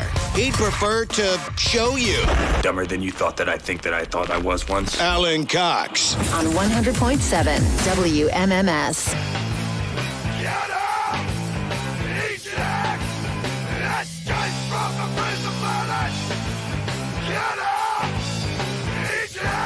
This album's creeping up on 30 years, too. The first Clutch record. Make sure you nail that. Well, let's see. 27 years? 27 years, maybe. I don't know the month and day it came out, but I think that first Clutch record was 96. I guess I should have... Devotion accuracy, I should have looked at that first. How dare you be approximate about something. I wonder if Alex Jones ever used this. Remember prisonplanet.com? Remember that whole thing? I wonder if he ever used Escape from the Prison Planet by Clutch for the early days of InfoWars over there. You know, he called us not long ago. That was an interesting call from him. All right, listen, everybody knows that I listen to your podcast, okay, because I need to keep tabs on the lies that you're talking about me. Now, I realize this is several days old, and you don't like to play my content because you don't like to let me defend myself because liberals don't like to hear the other side of the coin. Now, everybody knows that a little sucky and a little bath time, there's nothing wrong with that, okay, when you go to your mistress's house, all right? Everybody knows this, all right? This is not a secret, okay? I forgot about the sucky already, and we had just talked about that not long ago. A little sucky. Yeah. Boy, by the way, I wish I would love to be as bankrupt as Alex Jones. They're trying to get money from him by hook or by crook. And, because he had that $1 billion judgment against him, and even before that verdict came down, he was shuffling money around to shell companies and putting things in his parents' name or whatever. But even in bankruptcy, they're like, he's spending more money than most people make in a year. He's spending, he filed for bankruptcy, but he still spends $40,000 a month in taxes, $14,000 on child care, $10,000 a month in alimony. He says he spends more than $7,000 a month on upkeep and repairs to his home, which means, of course, he's lying about all this. And these are my expenses. Nobody spends $7,000 a month. You buy a new house if you're spending $7,000 a month on upkeep for your home. Well, is he including like his utility bills? I don't know. I'm sure. I mean, does that fall under upkeep? I'm sure he's trying to overestimate what his expenses are in That's some how you get kind audited. I guess. How has he not been audited? Maybe he has. I don't know. He said his assets were only worth around $10 million. Of course, that verdict against him was $1.5 billion to the Sandy Hook families. But I'd love to be that bankrupt. They say that he, the thing that jumped out in the story on this was that he was holding weapons for January 6 attendees. He was holding firearms for certain participants of January 6th. because he had to list his property and what's in it, and he has 3 houses in Austin. There's got to be tax write-offs, right? When you have multiple houses in the same city. I mean, how is that a tax write-off? Because he's probably renting them out, and I don't know. I mean, why would you have 3 houses in Austin, Texas? Well, they could be rental properties, but that's not a tax write-off. Well, you can't write any of that off. Unless it's owned by another business, like he has a business or something. Yeah, well, he you does. Can't write off you can't buy a house and write it off. Well, no, I don't mean write it off. I mean, like, you get there are tax incentives to do the things he's doing. I don't know. He owns 3 vehicles, 2 boats, 2 guns. He wants people to believe that he has 2 guns and a cat. There it is. There's the money pit. I was going to ask you. That's where all the money's cat. going, right? The cat, stupid cat. I had to pick up my dumb cat's prescription food today. It was $34 for a bag of it. That doesn't sound expensive for prescription pet food. Pet food is cheap. Like I would No, when the stuff I buy for my dog, like off the shelf, is like $30. Not for a 4-pound bag of it. The bag is like this big. Okay. I would normally get, so since she's That been still a kitten. sounds cheap for specific. No. Really? When she was her entire life, I would get the big 20-pound bags of Purina, just indoor cat food. It's like $16, and I'd have to buy like 2 of them a year. So I went from spending $32 a year on cat food to $32 a month on cat food. She has stupid. They're just pets are money pits. I feel like I'm always putting money into this dumb cat. I love her. Well, you're lucky when it's just food. No, it's everything. It's vet bills. She won't stop having crystals in her pee. You can't sell those crystals? I was going They to say. are aligning her chakras. Yeah. Is there any chance that those could be monetized? I can try. Sold to some. Give them to me. We're going to Sedona for There you go. spring break. I'm sure I'll find some rubes out there who near the vortices who would enjoy some cat pee crystals. You might like it. Like Folgers Yeah. back in the day. Best part of waking up is crystals from your cat's pee. Yeah, nailed it. It's I pretty knew good. it. I knew it. I got money for you. It's the last day for you to get yourself $1,000 and go fund yourself. 9:30 tonight with the leggy and vivacious Corey Roddick. Going to be the very last chance for you to win. So you got a bunch between now and then. So listen closely and good luck. The Buzzard wants you to go fund yourself and score $1,000. Enter the nationwide keyword check at WMMS.com. That's check. Enter it now at WMMS.com. And good luck from Buzzard Radio. Alan, I'm currently at the gym listening to you guys on the app, but good Lord, there's a lady here who can crush a brick with her thighs, and I think I'm in love. See that video of the woman who got attacked at the gym in Florida? So last night we took an Uber to High and Dry, and my girlfriend brought that up, and our Uber driver was like, yeah, I saw that. That was crazy. And then we watched the video in the Uber, and yeah, that is insane. That's so scary. There's security footage from 2 separate rooms. So you see this guy come in one room, and he kind of sits down. He told cops when they showed up that he was intending to sexually assault this woman. He walks over to her, and there's no sound, but you can figure out what's going on.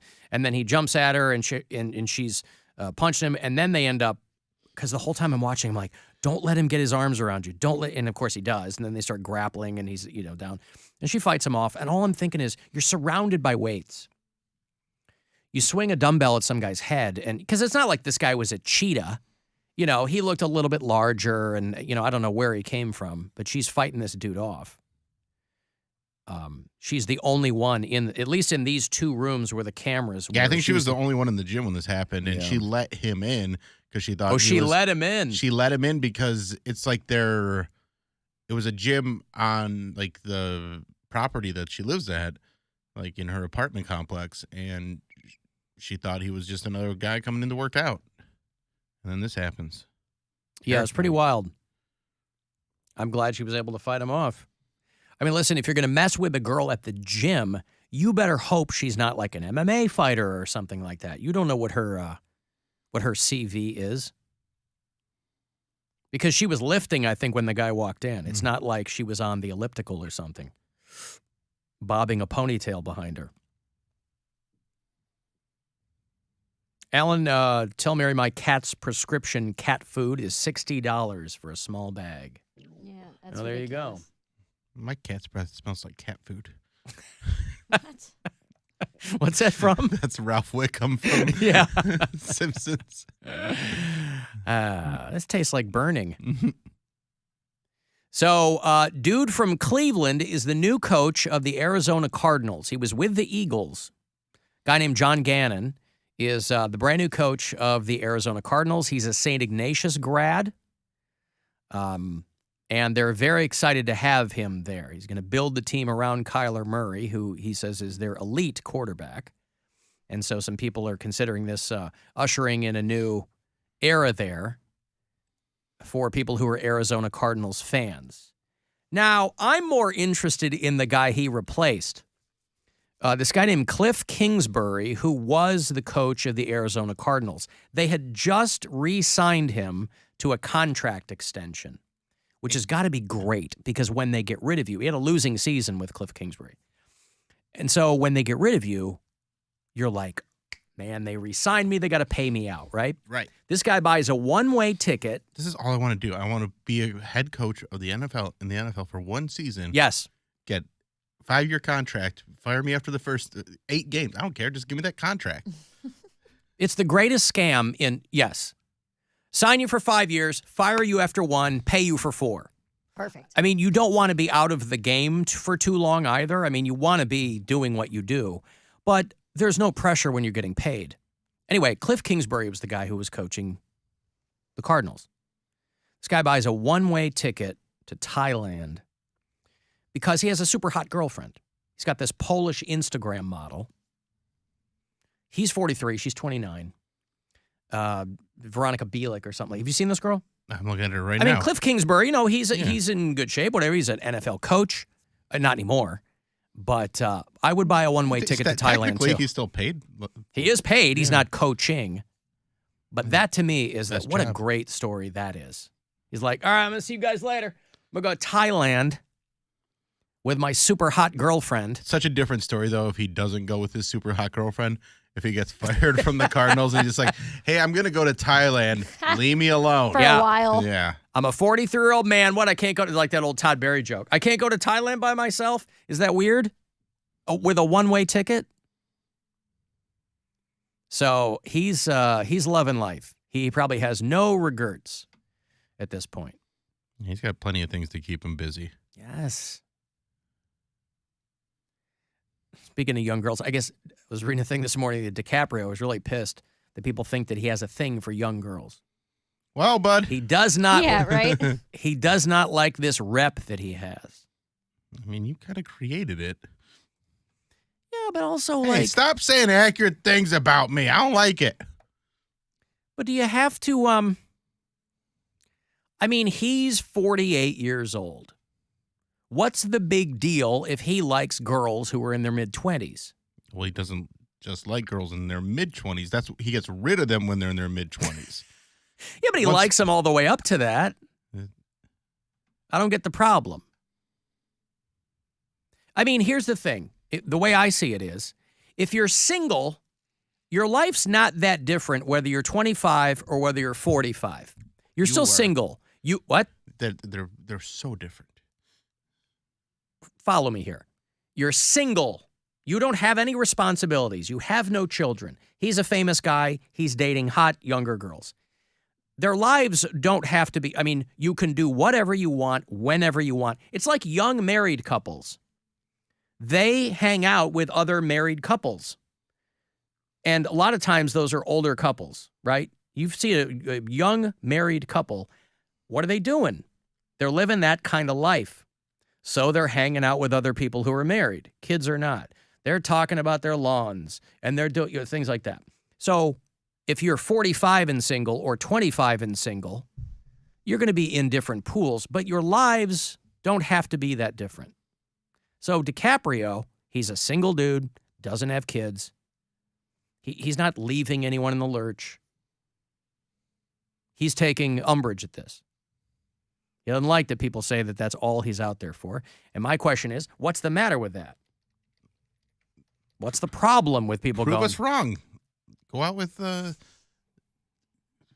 average girl. yeah, no, not an average girl, but like date an older woman. I think that he thinks this is just bad PR. Why would it be bad PR? Because of the way everybody talks about him, all the jokes they make about him. I mean, he's still. Well, you asked what the explanation was. That's the explanation. This is a guy who is a serious actor, and he doesn't want people just pigeonholing him as the guy who bangs 19-year-olds. But what? I mean, longest relationship the guy had was with, what's her name? What do you call her? Jenny Budichin? Oh, Giselle Budichin? Budichin. Bunchin is the name. Bunchin? Yeah. How long did he date her? Like 6 years, 20 years ago. But I'm saying they're as a public figure, they're gonna talk about you for something. Why would you not want to be known as a guy that bangs hot 19-year-old Because models? it's got, listen, you and I know that, but I'm just talking Hollywood-wise and PR-wise, it makes you look skeevy. Well, it would be skeevy if skeezy or whatever you said at 17, 18. He doesn't like the criticism. Okay. He says he doesn't, his PR people, he doesn't like all these suggestions that he's seeking out young women. Weren't you roasting Henry Cavill for having a 19-year-old girlfriend? Because he said I think you reported on him putting a status on his Instagram saying that she defends me against the world or something like that. Yeah, maybe. And you were like, ugh. But why can't he just say he likes to bang hot young chicks? Well, yeah, but again, these are single people. It's not like they dumped their wife and picked up a 19-year-old girl. These are single people. Yeah, Henry Cavill, I mean, they broke up 6-7 years ago. But, I mean, yeah, okay. He was 33. She was 19. Big deal. It's when they go on and on about what an old soul she is. That's where you lose. That's what it was. I think She's such an old soul. It's like, oh, okay, come on, man. You know. She always says she was born in the wrong time. It goes back to what Mary was talking about, where people have to, people make up reasons to not have kids. Uh-huh. Just say. I like young hot chicks. Yeah, just say it. You're going to get less crap about it. Right. I'm not 80. I'm 33 years old. I have a 19-year-old girlfriend. Okay. And what in Leonardo DiCaprio's case, what would be the downside to him saying that? That's like what I mean. Hot young chicks. And what actor once he says that, Because I think it makes you look skeevy, and his reputation is that he is a serious actor. He's very thoughtful about the roles he takes. I see where he's coming from. Who but hasn't fell victim to hot young chicks? I don't understand. You. But I'm gay. That's why you don't fall victim to hot young chicks. But I've had sex with a 19-year-old. It's a feature, not a bug. Huh? I've had sex with a 19-year-old. Yeah, I know. But how old were you when you did that? You weren't 48 years old. No, but if a 19-year-old wanted to holler at me, I wouldn't date him, but I would still smash. They probably would holler at you. Get out of here, old man. They'd holler right at you. I was 27, and I did feel weird because I picked him up from his dorm. That's weird. Yeah, I didn't know it at the time, but he was a CSU student, and I picked him up at his dorm. I was like, all right, you're going to do this because I don't want to be mean to him, but I'm not going to date him. He's got to go. He's got to go. So I never did that again, but I did do it. Listen, as long as people are single, as long as everybody's legal, I don't see the problem. But Leonardo DiCaprio does not like the jokes. Because that's what it is now, you know? They're making jokes at the Oscars, and they're making a guy sitting right there making jokes about him. Then she got too old for Leo. I mean, when that's all anybody's talking about, you're like, dude, I got raped by a bear in a movie. Talk about that. I thought that was always weird, that was never sexual. That bear was not raping him. They're just biting and stuff. We don't know what was going on. It was a different I time. I also think it was it was a different time. Female bear. So. No, again, I don't know how that works. It's the 19th century. I got to take a break. You want to text for something? 35192. AlanCoxShow.com is where the pictures come up. And wherever you are, you can listen on the iHeartRadio app. Rover's Morning Glory. A 25-year-old woman in Wisconsin killed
This is 100.7 WMMS. Cleveland. Our phone operators are standing by with their thumbs up their asses, waiting for you to call. So call. Call the Alan Cox Show. 216-578-1007 or 1-800-348-1007.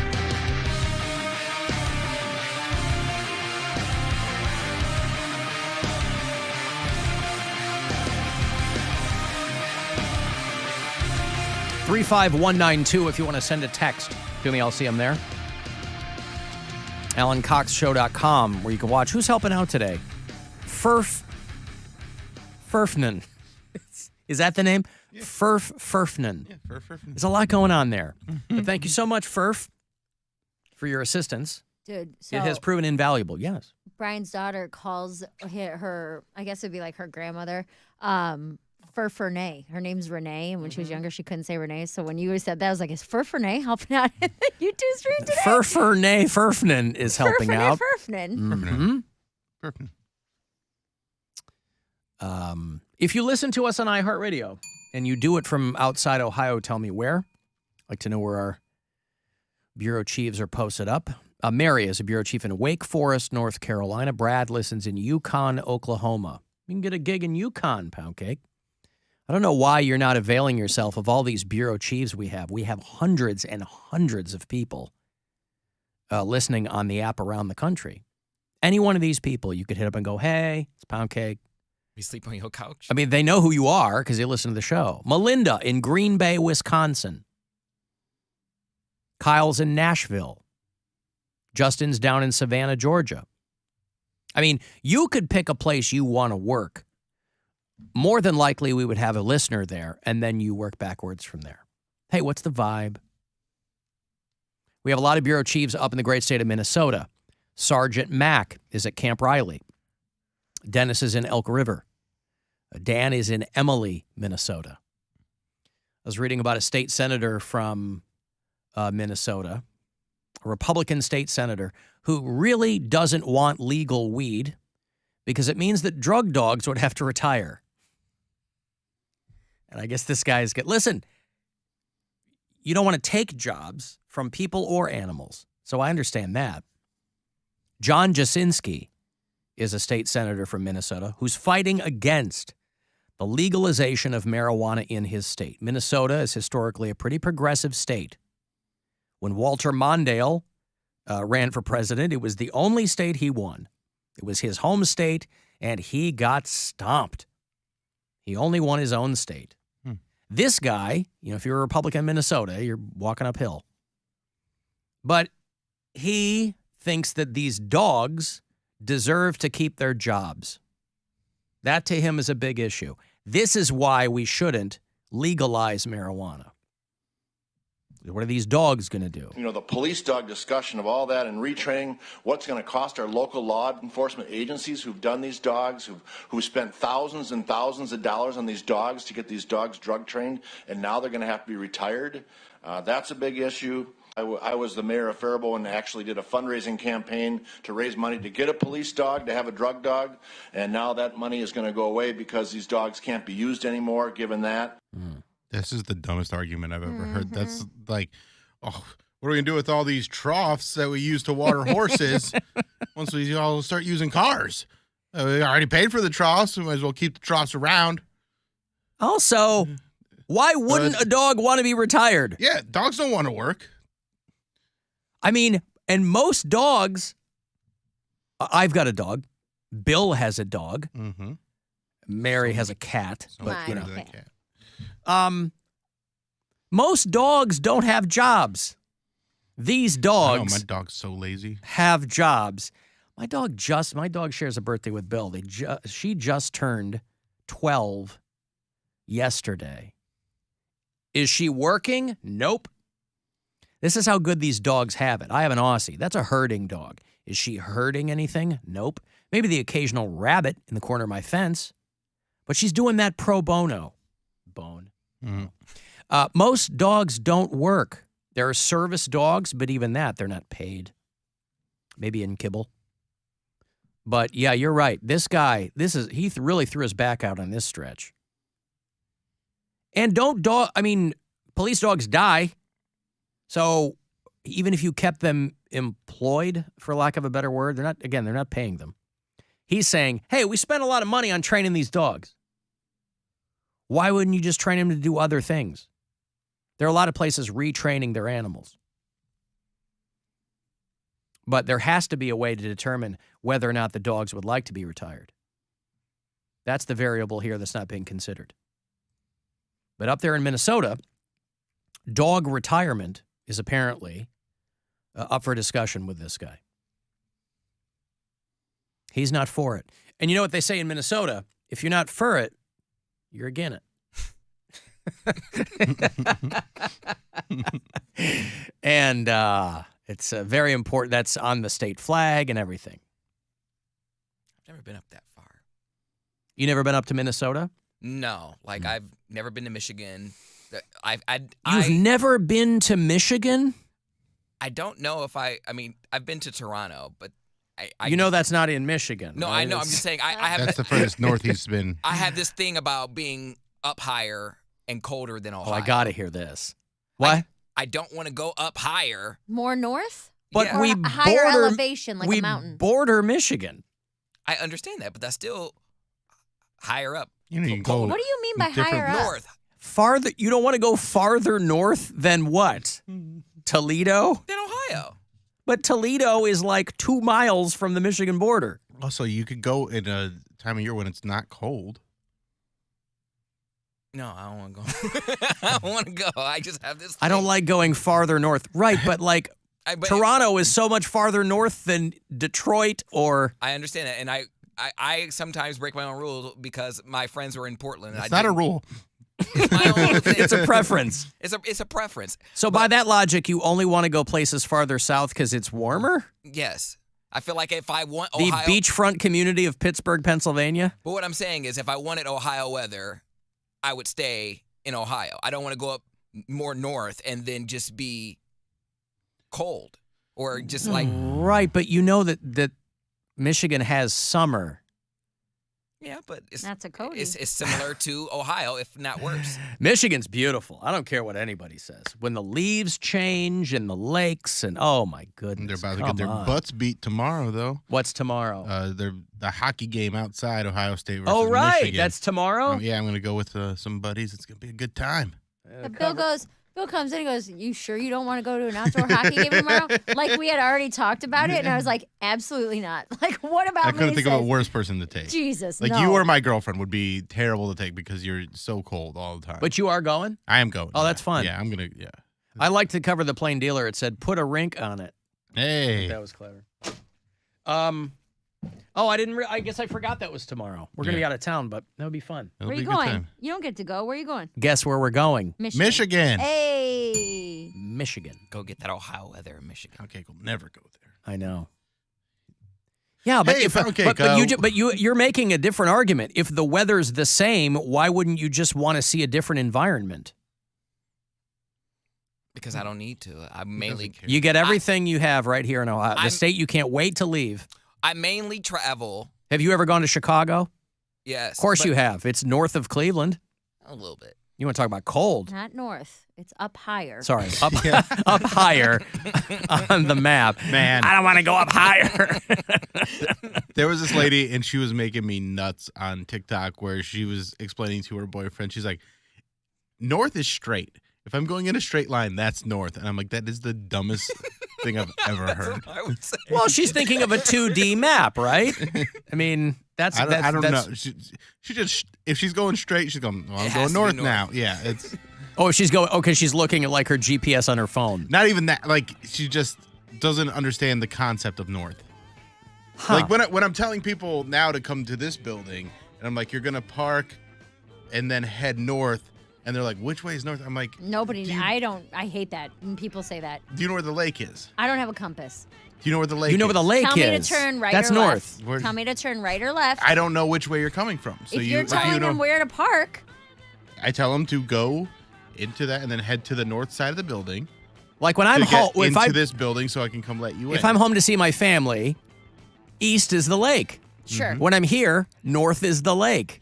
Yeah, but you don't. If you've never been downtown, or this is someone who's not familiar with not downtown, talking they about don't know someone. they don't know where the lake is.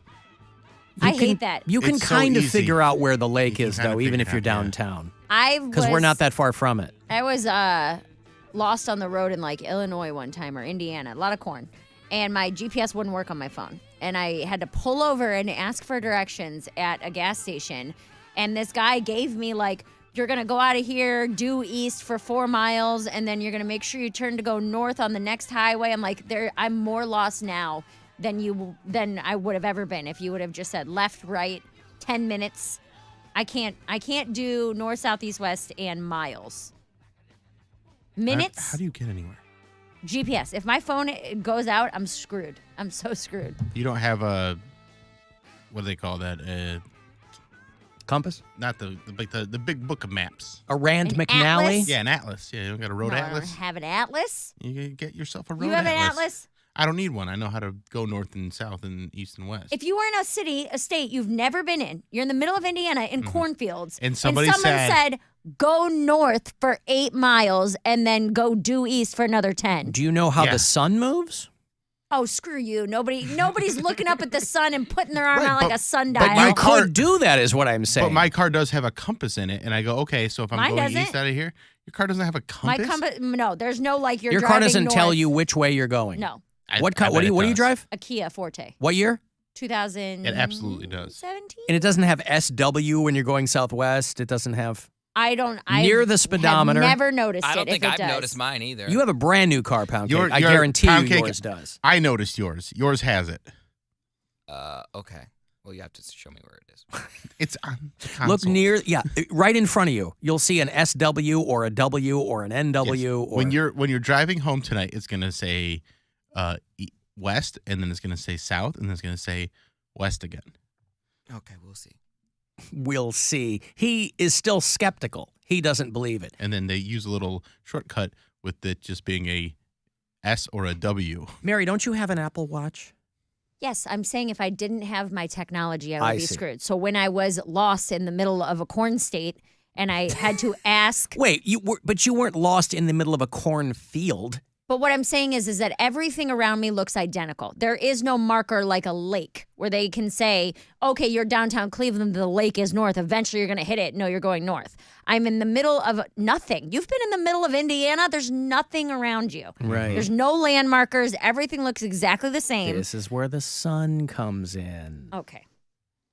I cannot Unless believe you that are that's even a valid argument in It this is! in this In day the- and age. in this okay, day what and if age, it's cloudy? What if the it's sun cloudy? is? What do you mean this age? The sun is still in the sky. What if unless it you're is lost cloudy? unless you're lost at noon. Or it's cloudy. All right. It's cloudy outside right now. If you expected somebody who was lost to find north based on the sun, do you hear what you are saying? You got a lot of conditions. What am I, in a this cartographer? scenario. You think I know how to just make my way around here? You're out All of you your have mind. to do, I mean, people have been figuring You're it out out of for your a long, mind. long Mary, time. all you have to do is get a leaf, put it on water, Yep. take a needle, rub it on silk to You know, magnetize it. magnets work.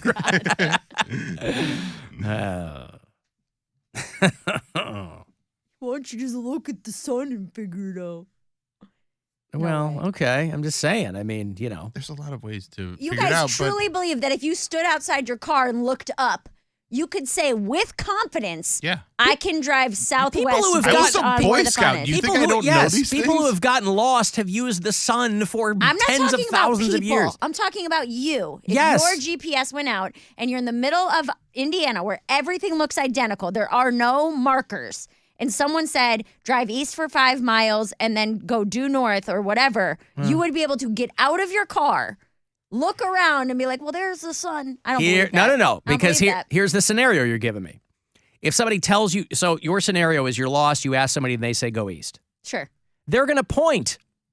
From inside the They're building. going to say go east, and they're going to point, then and you're you go in that also- direction. You're also trusting a gas station attendant. Okay, in Who lives there? Indiana. Wait a Wait second. a second. Now Wait, you're no, throwing in this variable. I'm Everybody's bringing this- lying to you in Indiana? No. Not that they're lying to me, but someone like me, if they ask me for directions, this guy could be making it up. He could be bored. And he gets here, or he could be in on it with the local traffic ring. In on what? On the scandal of Traffic misinformation. Then get a map. Women's trafficking. Get a Rand McNally. Right. So in lieu of any technology, Mary's saying, here we are in dystopian. I got no GPS. I got nothing. I got no Rand McNally. Service. Got no Atlas. I go up. I ask the guy at the service station, the convenience store, whatever, who lives there and is just looking for human interaction, who might be lying to you about which direction east is. Well, you're saying he points. How do I know he's pointing in the right direction? Well, then you go there and you're trusting him. Like yes, you asked him. All right. I'm just as lost. All I'm saying is there's a lot of variables here. And you guys make it seem like I could get my way around anywhere. I know all of America. No, but there are signs on roads that say east, or they're even numbered, or, you know. If he's saying go east, like if I get off of a highway, I know if I'm going north or south or east or west. Sure. So when he says go east on this highway, I know to go east. Like that's not hard to figure out. What if it's You're not on a highway. What if it's nighttime and he's lying? And you're blindfolded. I'm just saying, I think you guys are really oversimplifying a situation. You're expecting people in 2023 to know which way north is. You are overcomplicating the situation. I think that you, to tell a run-of-the-mill person in 2023, you need to go north. I feel like a lot of people are going to be like, I have no idea what you're saying. They have directions on mile marker signs. Yeah. Well, you know what that comes down to, Alan? We're just not run-of-the-mill people. Well, and you're also assuming I'm on a highway. You've driven through the middle of states before, right? The middle of Indiana is one road with, you know what I mean? It's two-lane road, one each way. Signs. There are signs, even on back roads. Yeah. Sure. I mean, unless you are driving directly through a cornfield. Which is what most of the middle of the country is. But if you're on a state route, they still have markers that tell you every what, 5 miles? So then you go one way and then you realize you're going the wrong way and then you turn around and go, And then you figure out there's one direction to not go. You only have 3 more. Sure. You figure it out. Okay. I'm just saying. I think it's harder than you guys think it is. No, I used to do this when I was a road comic. You were also a Boy Scout. You were taught this stuff. I didn't get my license until I was 22. I have zero Whose preparation. fault is that? My parents. We weren't allowed to get it till we were 18 because we were poor. Mary, you can get your driver's license, but your sister ain't going to eat next week. Exactly. 100%. It's like we can put you in driving school or we can pay our mortgage. So you pick. Part of my preparation was mapping out my route. So like I'd do the map quest, but then I'd have an atlas that I would go this is irrelevant though because you're also talking about a time when people didn't have smartphones. If you take someone in 2023 who has grown up with smartphones and you tell them to go north, there is a 0% chance they know what you're saying. But in a city like Cleveland, where we're not talking about Indiana, we're talking about a city like Cleveland, where we know the lake is north. You see how people drive downtown, coming down for a tribe. Right, but that's different than not being able to figure it out. Being reliant, we're all over-reliant on technology. That is true. But in lieu of that, a lot of people would be able to figure it out, is the point. There's a sure, you can figure it out. Mary, but you're not gonna. They're not gonna know. Who cares if you have a driver's license? You're not gonna be able to drive to a restaurant because you can't afford food once you get there. My point. Which way is north right now? That way. I know because I live toward the lake. I am very we also familiar work. with, You know where we work. Yes, I've worked downtown for 10 years. If I were to tell you to come into the parking garage and say head north to the north side of it. See, then that's different too because now you're in a building with no windows. How do you know? You know which direction you came in. Sure, but you go up you get all turned around in the spinnies and you get going in up. a stairwell? Not a stairwell, driving. Then you have to look out and be like, which way is my car facing? Am I facing east? So if you go into this parking garage here, you don't know which side you're in? No, I do. What I'm saying is I am familiar. If this were my first time coming downtown, right, and you told me park in that garage and then head north, we're not saying first time coming downtown. I would have no idea what you're talking about. We're saying first time using that building, using that parking garage. I could say north. Would you know which way north is? This is again because let's say the average person comes downtown maybe once a month, maybe. I don't even think it's that. I think it's probably once a year. Okay, so that's my whole twice point. A year, we'll say. Is that you have someone coming downtown who is not familiar with downtown. Right, and I say you're going to want to head north, and they'll be like, "Which way is north?" I've done it, and I'll go, "Okay, Where do you think the lake is? But that's being unfamiliar with downtown, not being unfamiliar with directions. But he's basing it off of us being in Cleveland. His whole scenario is we have a marker It's that the is scenario north. that I've had to explain to people on several occasions. Right. And for the most part, I think people have figured it out. Sure. Hey, Joe. Hey, guys. I've been sitting on hold for a few minutes, pushing every button in my 2015 Nissan, and I do not have a directional cue up anywhere. Oh, good So she's not for wrong. you. You guys, But that's not every the car But ever that's not the has car it. that she has. But he's saying that not every car has it. Recent-ish cars don't have. Okay. All right. Well, I got a I don't message know. from somebody. Unless I am more than an average Joe. I cannot find it. Alan, my 2023 Kia Forte does not have a compass. It auto connects to Google Maps. See? Yep, it sure does. Well, that's different. But all right. But a lot of them have the compass you have to cycle through to it. Well, the good thing is I keep a charger in my car, so in case my phone does die, that's my map. But I feel like I can figure out once you drive on a lonely road for so long, you'll hit like a main road, and then That's what you would think. Some roads don't lead to main roads, and then now you're even more lost. And now it is nighttime, and there's the moon looks like it's 9 points southwest. Don't forget to use Well, you don't use addresses. the moon, you use the North Star. What about idiot. addresses? What about addresses? The even ones are on the north or west sides of the street. How do you know that? And how do you know That's if how it's they're laid north? out. How do you know if it's north or west? That's That's even, so it's either north or west. But that gives you that takes 2 variables out of 4. It gives But you you a 50. still have You got a 2. 50-50 shot. You still have to. And if it's in a residential I don't area think where that's a well-known thing. if you're in an area, that's what I'm telling people. If you're in an area where there are addresses, that means it's residential. And so you walk up. Could you tell me where? Hey, Tommy, we got a girl here. Don't know where she is. That's how you end up in a basement and you don't come back. Yeah. You've got no teeth anymore. They knock them all out. Okay. I've got to tell. That's why Poundcake, when he goes to Columbus, he's in short north. He gets confused. I got to take a break. I'll have those Disturbed tickets for you on the way back. Last pair to see them at Blossom this summer. And another chance for you to grab some money. 5:30. Next keyword for you to go fund yourself on the way. From the Universal Windows Direct Weather Center, WMMS Weather.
Mind-blowing contest. $20,000. You're going to the World Cup in Qatar. That is just awesome. Access to all of your favorite superstars. This is Dave Grohl from the Foo Fighters. Imagine Dragons. We're the Red Hot Chili Peppers. It's iHeartRadio. Only iHeartRadio gives you access to all. And best of all, it doesn't cost a thing. Download the absolutely free iHeartRadio app now. From the Mazda of Kent studios. This is 100.7 WMMS. Check out the all-new Mazda of Kent. MazdaofKent.com. It's time to give stuff away. Time to give stuff away. All right, Disturbed are going back out on the road. They have a new album out. It's called Divisive, and their first tour in about 5 years. The Take Back Your Life tour. Disturbed going out with Breaking Benjamin and Ginger from the Ukraine. Part of the Minutemen concert series. It happens at Blossom on Sunday night, August the 27th. Getting toward the tail end of the Blossom season out there. Tickets, info, everything else, you're going to want to go to livenation.com for that.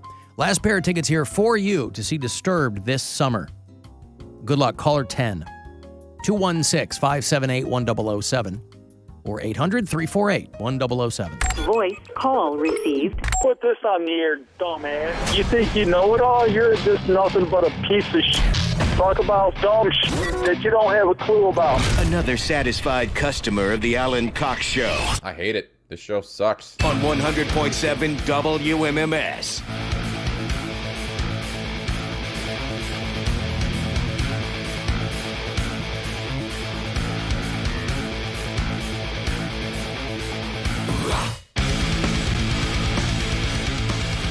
You got 5 more chances to win some money. 5 more keywords for this go-round of Go Fund Yourself. Next one is coming up here in about 4 or 5 minutes. Each one of these keywords, $1,000. We have $5,000 remaining to give away. Corey Roddick will have the very last keyword for you tonight around 9:30. Cavs are off tonight, of course, for the All-Star Weekend. Who from Cleveland is taking part in that? So tonight you got Evan Mobley in the Rising Stars competition, and then Sunday Donovan Mitchell is in the All-Star game. Gotcha. He's a starter, I believe. He's the one from the Cavaliers. Yes. Yeah. I have a dumb question. There are no dumb questions around here, only We'll dumb see about answers. that. Just dumb answers. How do they pick the All-Stars? Do they get one from each team? Or is it like your top 20 players? Or like, how does that work? It's a ballot system, right? So there's a ballot. There's fan vote mixed with player vote mixed with, I think, like sports writers. So like it's a third of each of those. For your, and the popular vote goes to the top 5. There's 2 front court players, or there's 3 front court players and 2 back court players. So like guards versus forwards and centers, and then the reserves are picked, I believe, by the coaches. And then they do teams now. So there will be a captain of each team. This year it's Giannis and LeBron. And then they go through and pick the starters, and they pick their bench players. The 2 teams this year being called LeBronis. That's their NBA portmanteau. So in theory, all 5 starting players from one team could be in the All-Star game. If Yes. fan vote, if it all, yeah. Okay. There's been, I think the most there's ever been, I think there's been like 4 players in an All-Star game from one team before. Yeah, but it's not like they go, there's teams that don't even have an All-Star at all. Okay, that's what I didn't know. And if we didn't have Donovan Mitchell, we probably wouldn't. Yeah, I mean he's new incoming from the Jazz. Well, last year we had 2. Did we? Who do we have last year? Jared Allen and Darius Garland. Oh, okay. Yeah. Well, there you go.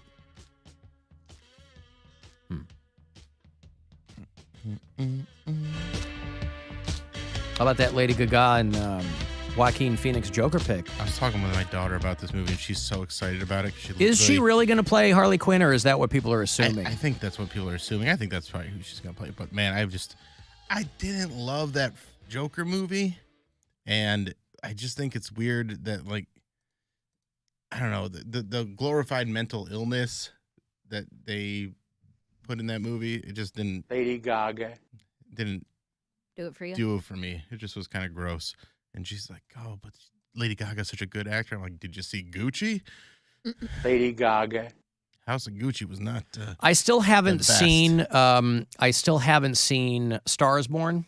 Me either. I started watching House of Gucci on a plane, and I was like, I don't know if I have the patience for this. I mean, I was because she's like, it's a me, Mario. Like it's that a was me, kind of the Gucci. vibe. Yeah, that was the vibe. But I think I like her a lot. I thought when I see her and stuff, I think she's foxy. So like when I see her in something, I'm like, yeah. She was good in A Star Is Born, but it wasn't like a crazy. It was an okay movie. Like it was fine. It was a I mean, it's fine the movie. umpteenth iteration of that movie. Right. So,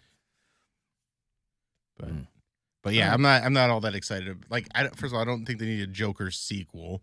I didn't. Joker without Batman sucks anyway. Like, why would you make? I think any movie that makes that much money, they're not going to not do a sequel, sequel, right? And it's supposed to be a musical, I believe.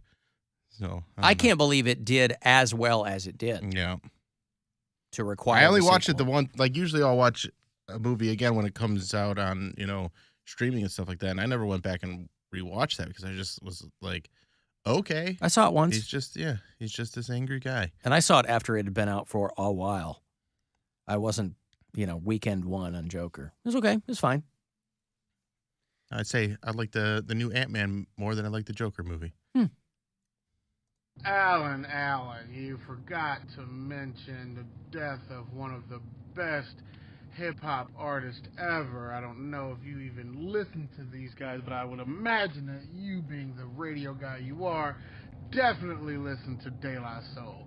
Plug 2, Trugoy, Dave, Dove, there's a lot of names he go by, passed away of the mighty, mighty De La Soul.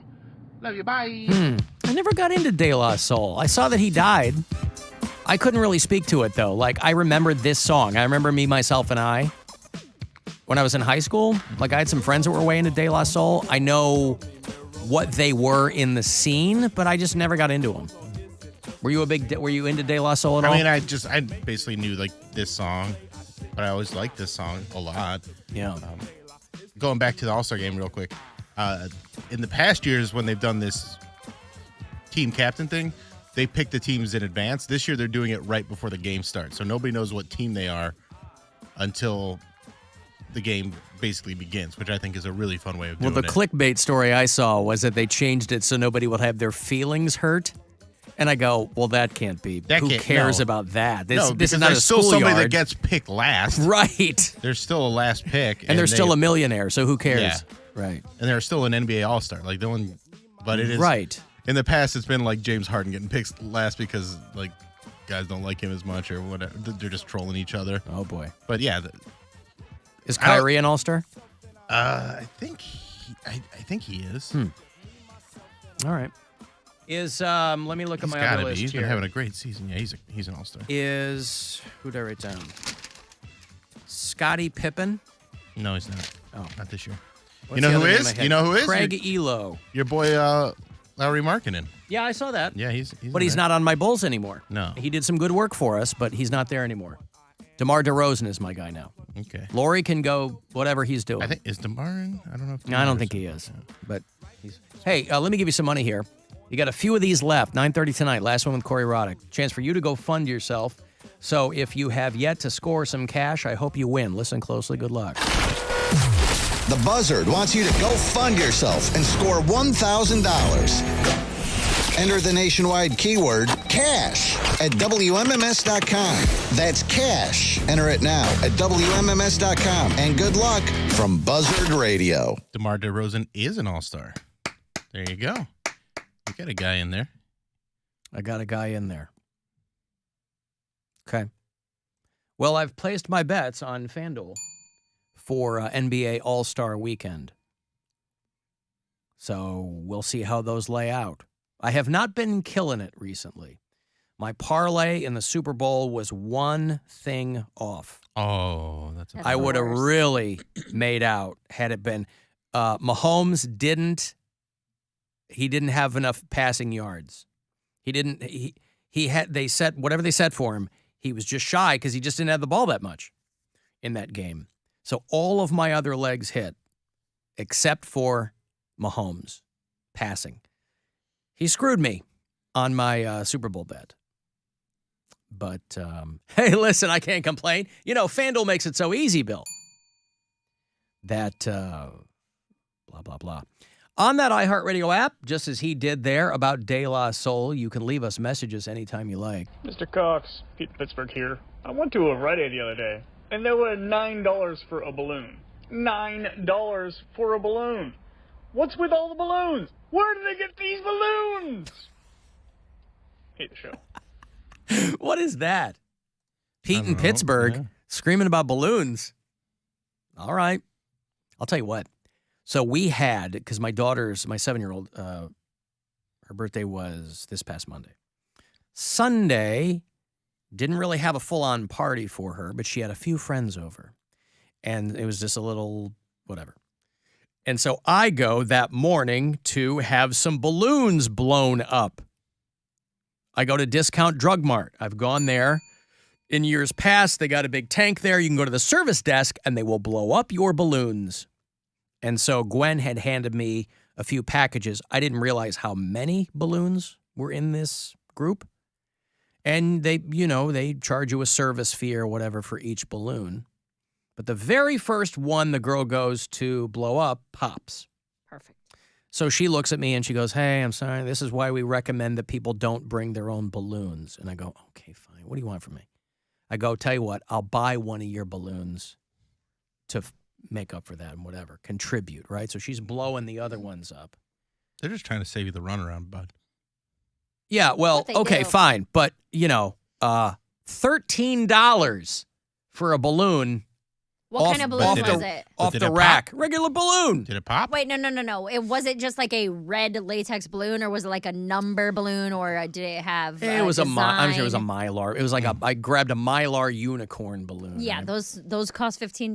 That's Okay. Not, I didn't know that. That's not a regular balloon. A regular balloon is like a latex balloon. Yeah, but they were all the same price. I'm like, she likes unicorns, so I grabbed that. But anyway, the whole kit and caboodle, it was like $50 or something between the blowing up and the thing. I guess I didn't realize because I hadn't seen it before. They had one girl working the service desk. I didn't realize people did like full-on grocery shopping at Drug Mart. Oh, yeah. I think of it as like a Walgreens on steroids, I guess. But like the jingle says, they have everything you need, I guess. I've just never seen anybody because it took me forever to even get the woman to start blowing up the balloons because there was this old lady in front of me with a full cart.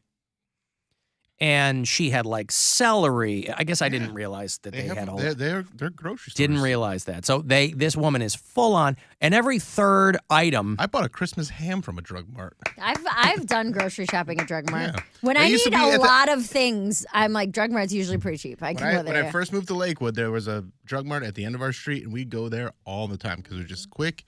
And they had everything you need. Right. And, well, now I know. But this woman, every third item, it was like she didn't know how to read a price tag. And so the lady would scan it and she'd go, "Oh, I didn't know that was the, I thought that was the, I don't want that." It's like, come on, lady. What probably You happened. can't read a thing? She probably had an old, because they send out those mailers every week. She was probably looking at the wrong one. Because that's some old people do. Again, the woman wasn't decrepit. She wasn't 90. She looked like she was maybe in her late 60s, early 70s. I mean, she's, lucid. She's there and but every other, and this poor girl behind the counter, she's just like, "Okay, let me, I didn't know. That carton of milk's got dirt on it. You didn't see that before you grabbed it? I don't want that." Wipe the dirt off your carton. Yes. I'm just standing there like, I'm just trying to blow up some goddamn balloons. Please. I went to Drug Mart to get some during my diet phase. They have some really plump rotisserie chickens there. I didn't realize they do. See, it's not every one though, but when I like a the one a plump chicken. I used to go to the one down the road from our old studio. Independence, yeah. That one they have like it right under a little light heat lamp. And they have different heat lamp. I They love have a rotisserie chicken. different sizes, and you get the big ones. They're plump and they last a while. I was surprised. I was like, I get like 3 or 4 days out of this, and it was a really good, really well tenderized chicken, rotisserie chicken. Nice and smooth. Smooths all the He way. likes that Goes all the way smooth down the meat. throat. Man, he goes in there for plump chickens. I didn't know they had chicken. Then once I found out, I'm like, oh, I'm totally going to do my shopping here because I would go there like days when I was still going into my morning job. My morning job was down there, and I didn't have the show.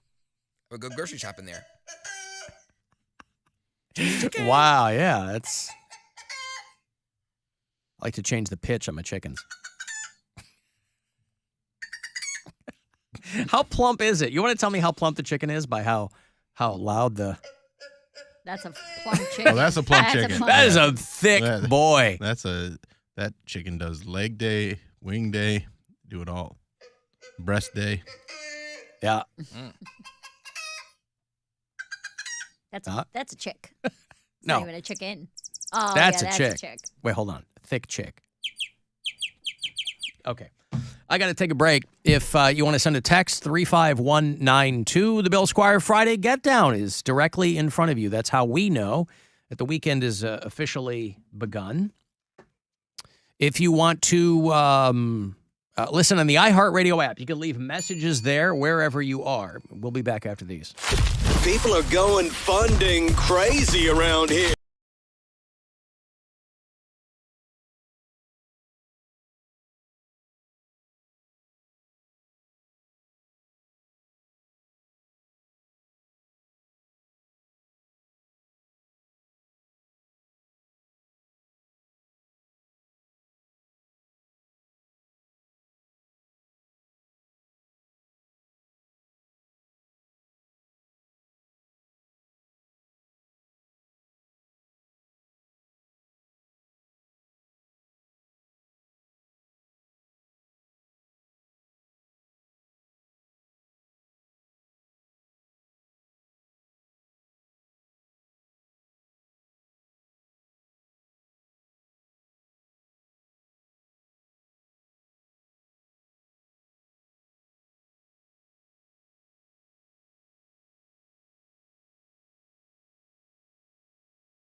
The Buzzard. This is 100.7 WMMS. Cleveland. Alan, you have been described by your enemies as evil, insane, manipulative. Who are you? Call the Alan Cox Show. 216-578-1007 or 1-800-348-1007.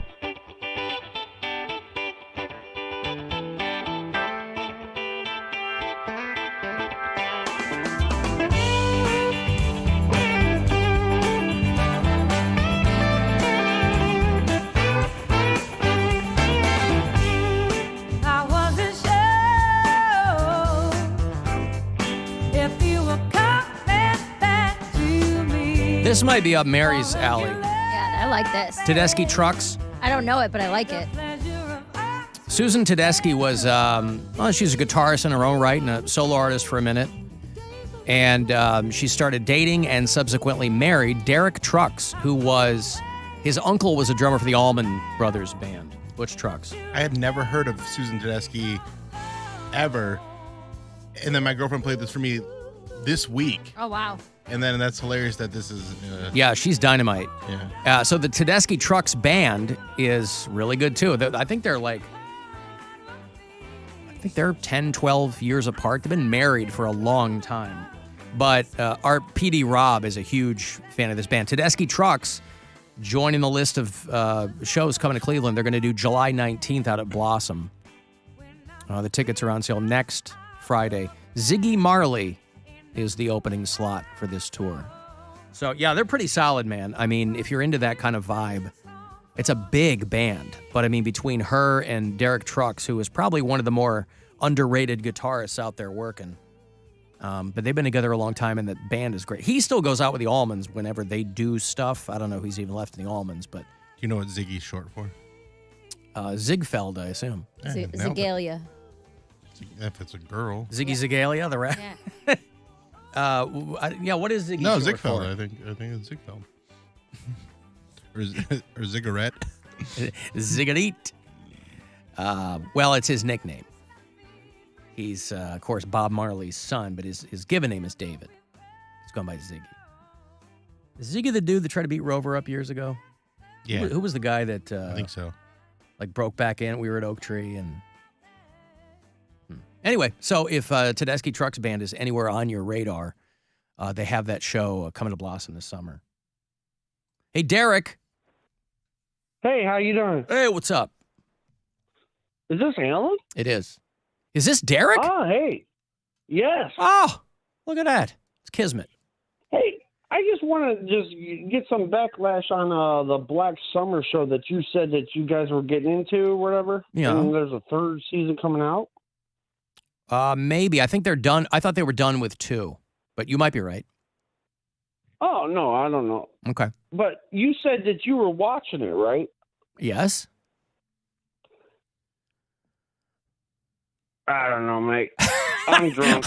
I'm drunk. Okay. Well, I don't want any I don't have to dump you, Derek. Are you all right? No, my girlfriend's sitting there. Get off the phone. Get off the phone. Oh, my goodness. But no, I just want to talk to you. It's like, I hate it when they go. You've seen it, correct? Yeah. Okay. Take your time, Derek. What, you like it or don't like it? I kind of like it now, towards the end. But the first season kind of sucked. Well, that's why I was famously talking about how I was 10-seconding my way through that first season, because it's really, I don't mind slow pacing in a show. It was really slow. Right. But I've kind of given myself over to the second season, so I'm not 10-seconding my way through it. The second season was way much better than the first. Way much. See? Okay. The Poundcake isn't. Yeah, except you're stone cold sober, Cody. Am I? Am I? You do that. You tell me. I guess I take you at your word. Derek, you've gotten the weekend going early. You haven't even waited for the Bill Squire Friday Get Down.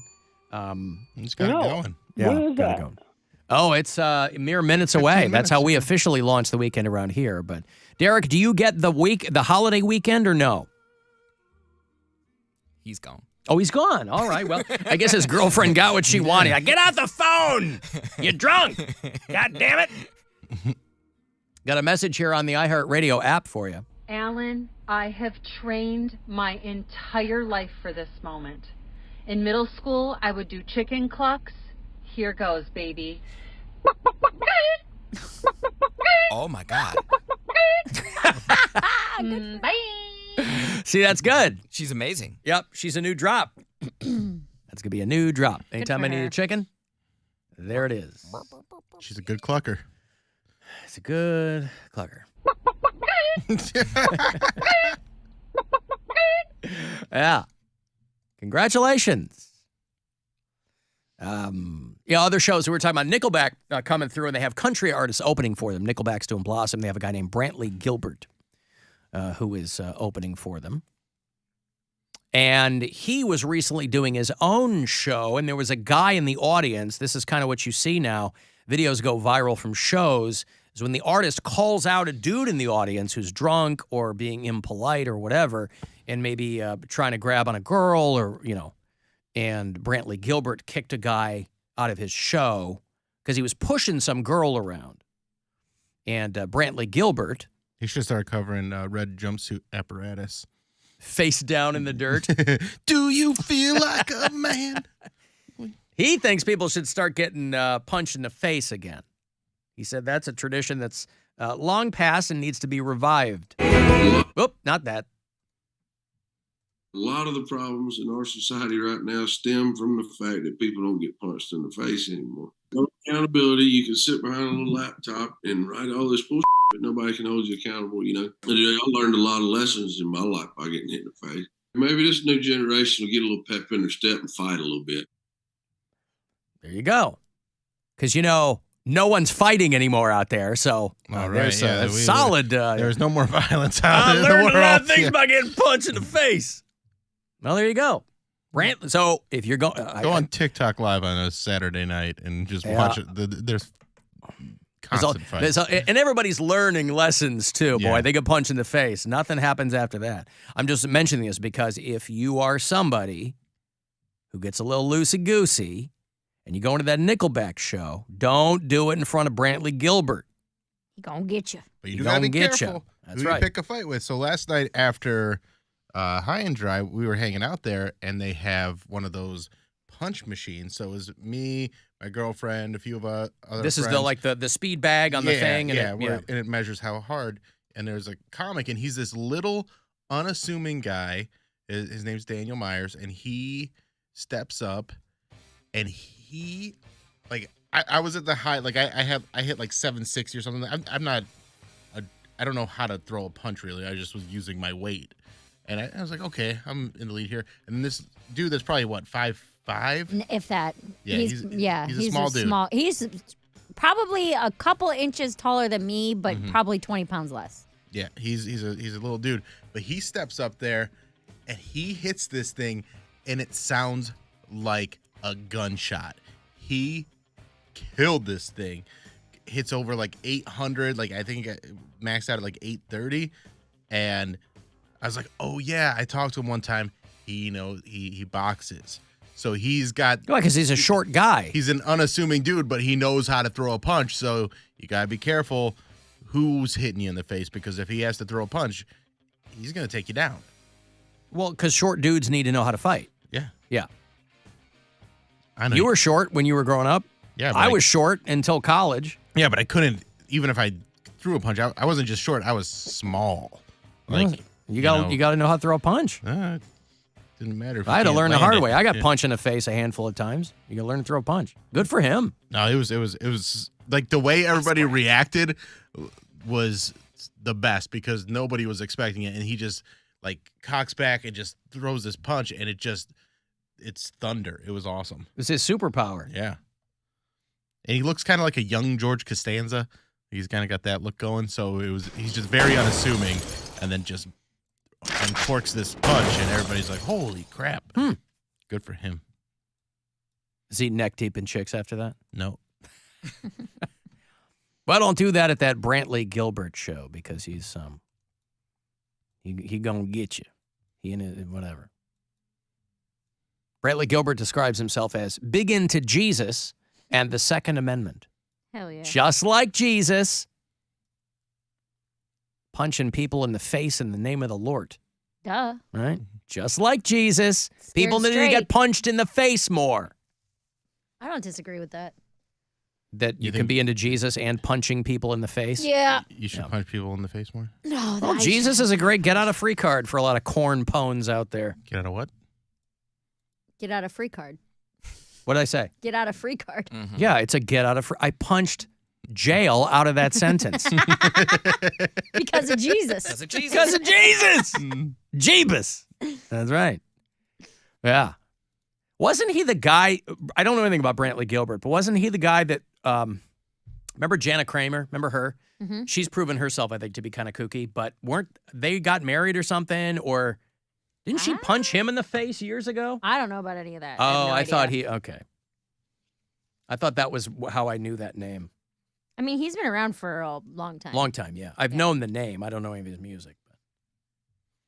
But I imagine you do. I'm like, not what's gonna- his big song? I'm Is not he- going to waste my time. Every time I mention songs to you, you played 3 seconds of it, and you're like, that's trash. That's all well, I'm saying. I'm asking you. A, I'm not wrong. B, I'm asking you. What's his big song? Do you have his a big biggest song? Bottoms Up was really, really big. He writes a lot of them. Yeah. See, because you're going to turn off, like, yep, that's exactly what it is. Well, no, I'm just, I wonder if I recognize any of them. I don't think that I do, but maybe I've heard one and didn't know it.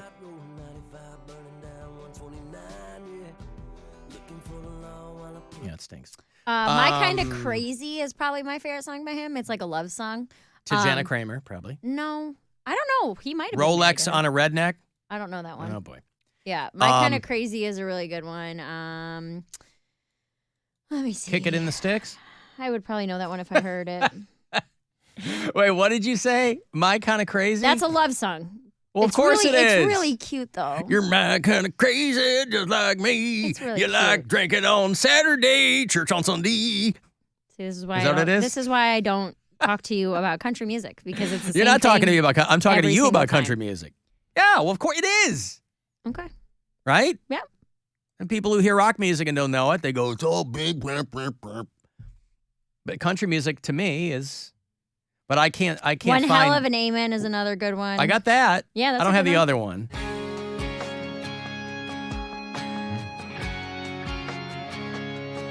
I mean, I can see why Nickelback would Yeah. bring this guy Well, out. that's what I said. I was like, he's not like pop country. Okay. Preacher said he died too young.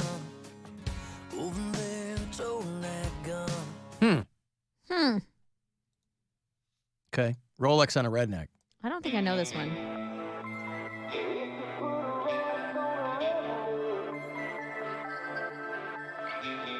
I've been working like a dog on. Yeah. I've been working like a dog. Like a dog smelling weed. That seems Don't to take be my job. It's everything I need. that seems to be his newest. Is that Rolex on a redneck? Okay. Well, anyway. Boy, I love that juxtaposition. Where it's Oh, I got My Kind of money. Party. That's another big one. My Kind of Party. Mm-hmm. Okay. I don't think I have that one either. Is his kind of party in a field? Probably. With a fire? Yeah, I bet you could guess. Mm-hmm. Kick it in the Hey, sticks. field parties are fun. I didn't say it wasn't. Party in a field I'm with just a fire, saying, I that's can fun. probably guess the kind of party this guy likes. Yep. There's nothing. I'm not saying it's a bad song or anything. There I'm you just go. guessing it. Yep. Jason Aldean is also going out on his I Hope No One Dies at My Show in Cleveland This Time tour. All right. Jason Aldean, man. I can't get over the fact that dude has no neck at all. Every time I look at him, I see my brothers used to pop the heads off of my Barbie dolls, and then to remedy the situation, they would just shove it back on so that it would literally went from clavicle to chin, and that's what Jason Aldean looks like. To me. And he can't even be a redneck. He's going to be a red back. Right, seriously.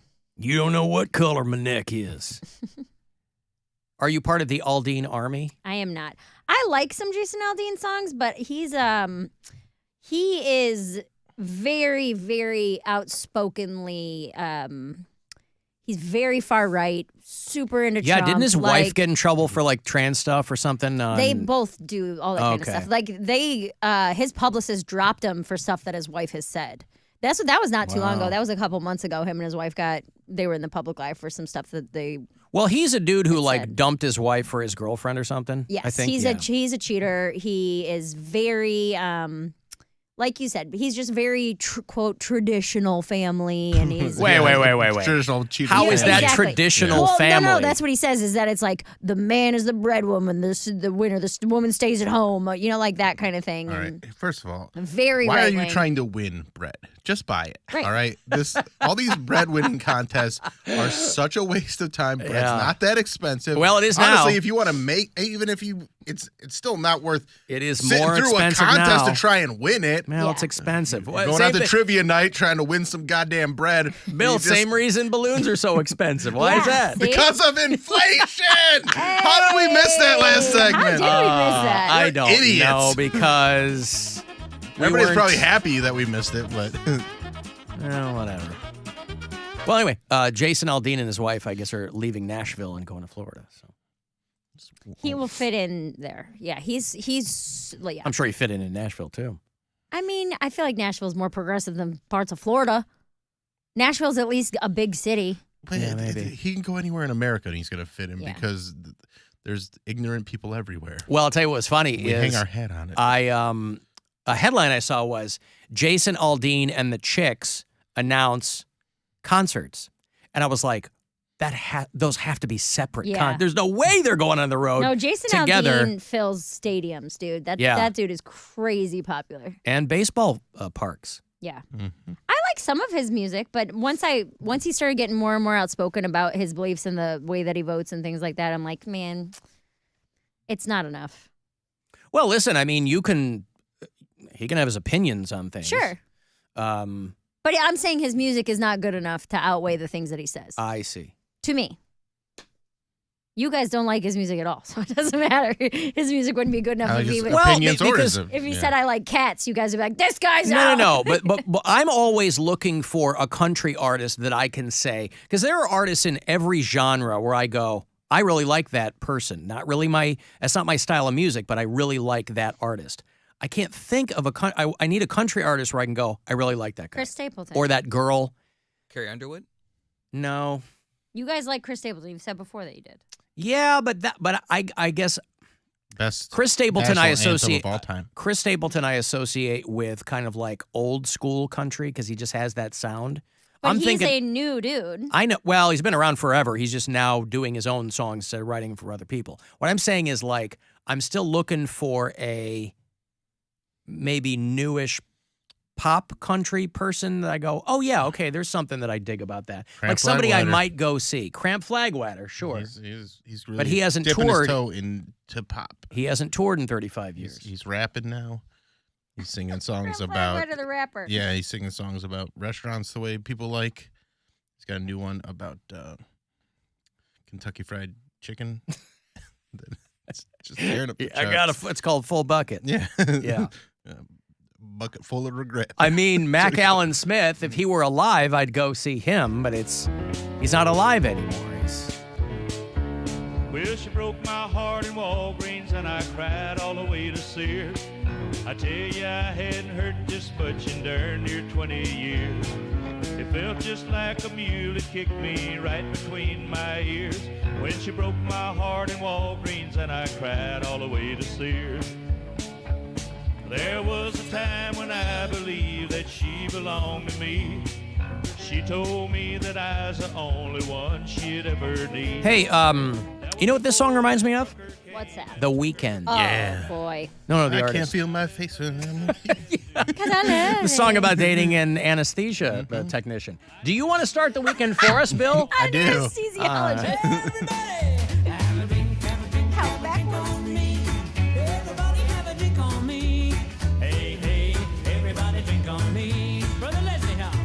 All right, the Bill Squire Friday Get Down in honor of the late, great Murray Saul here at WMMS. It's how we begin the weekend. Take it away, William. It's Friday!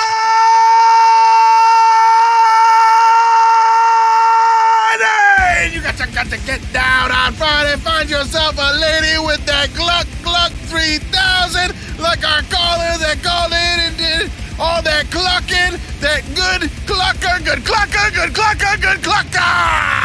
It's Friday! Are you all right? I just saw Mary's hands in her face, and it just made me laugh. Good clucka, good clucka.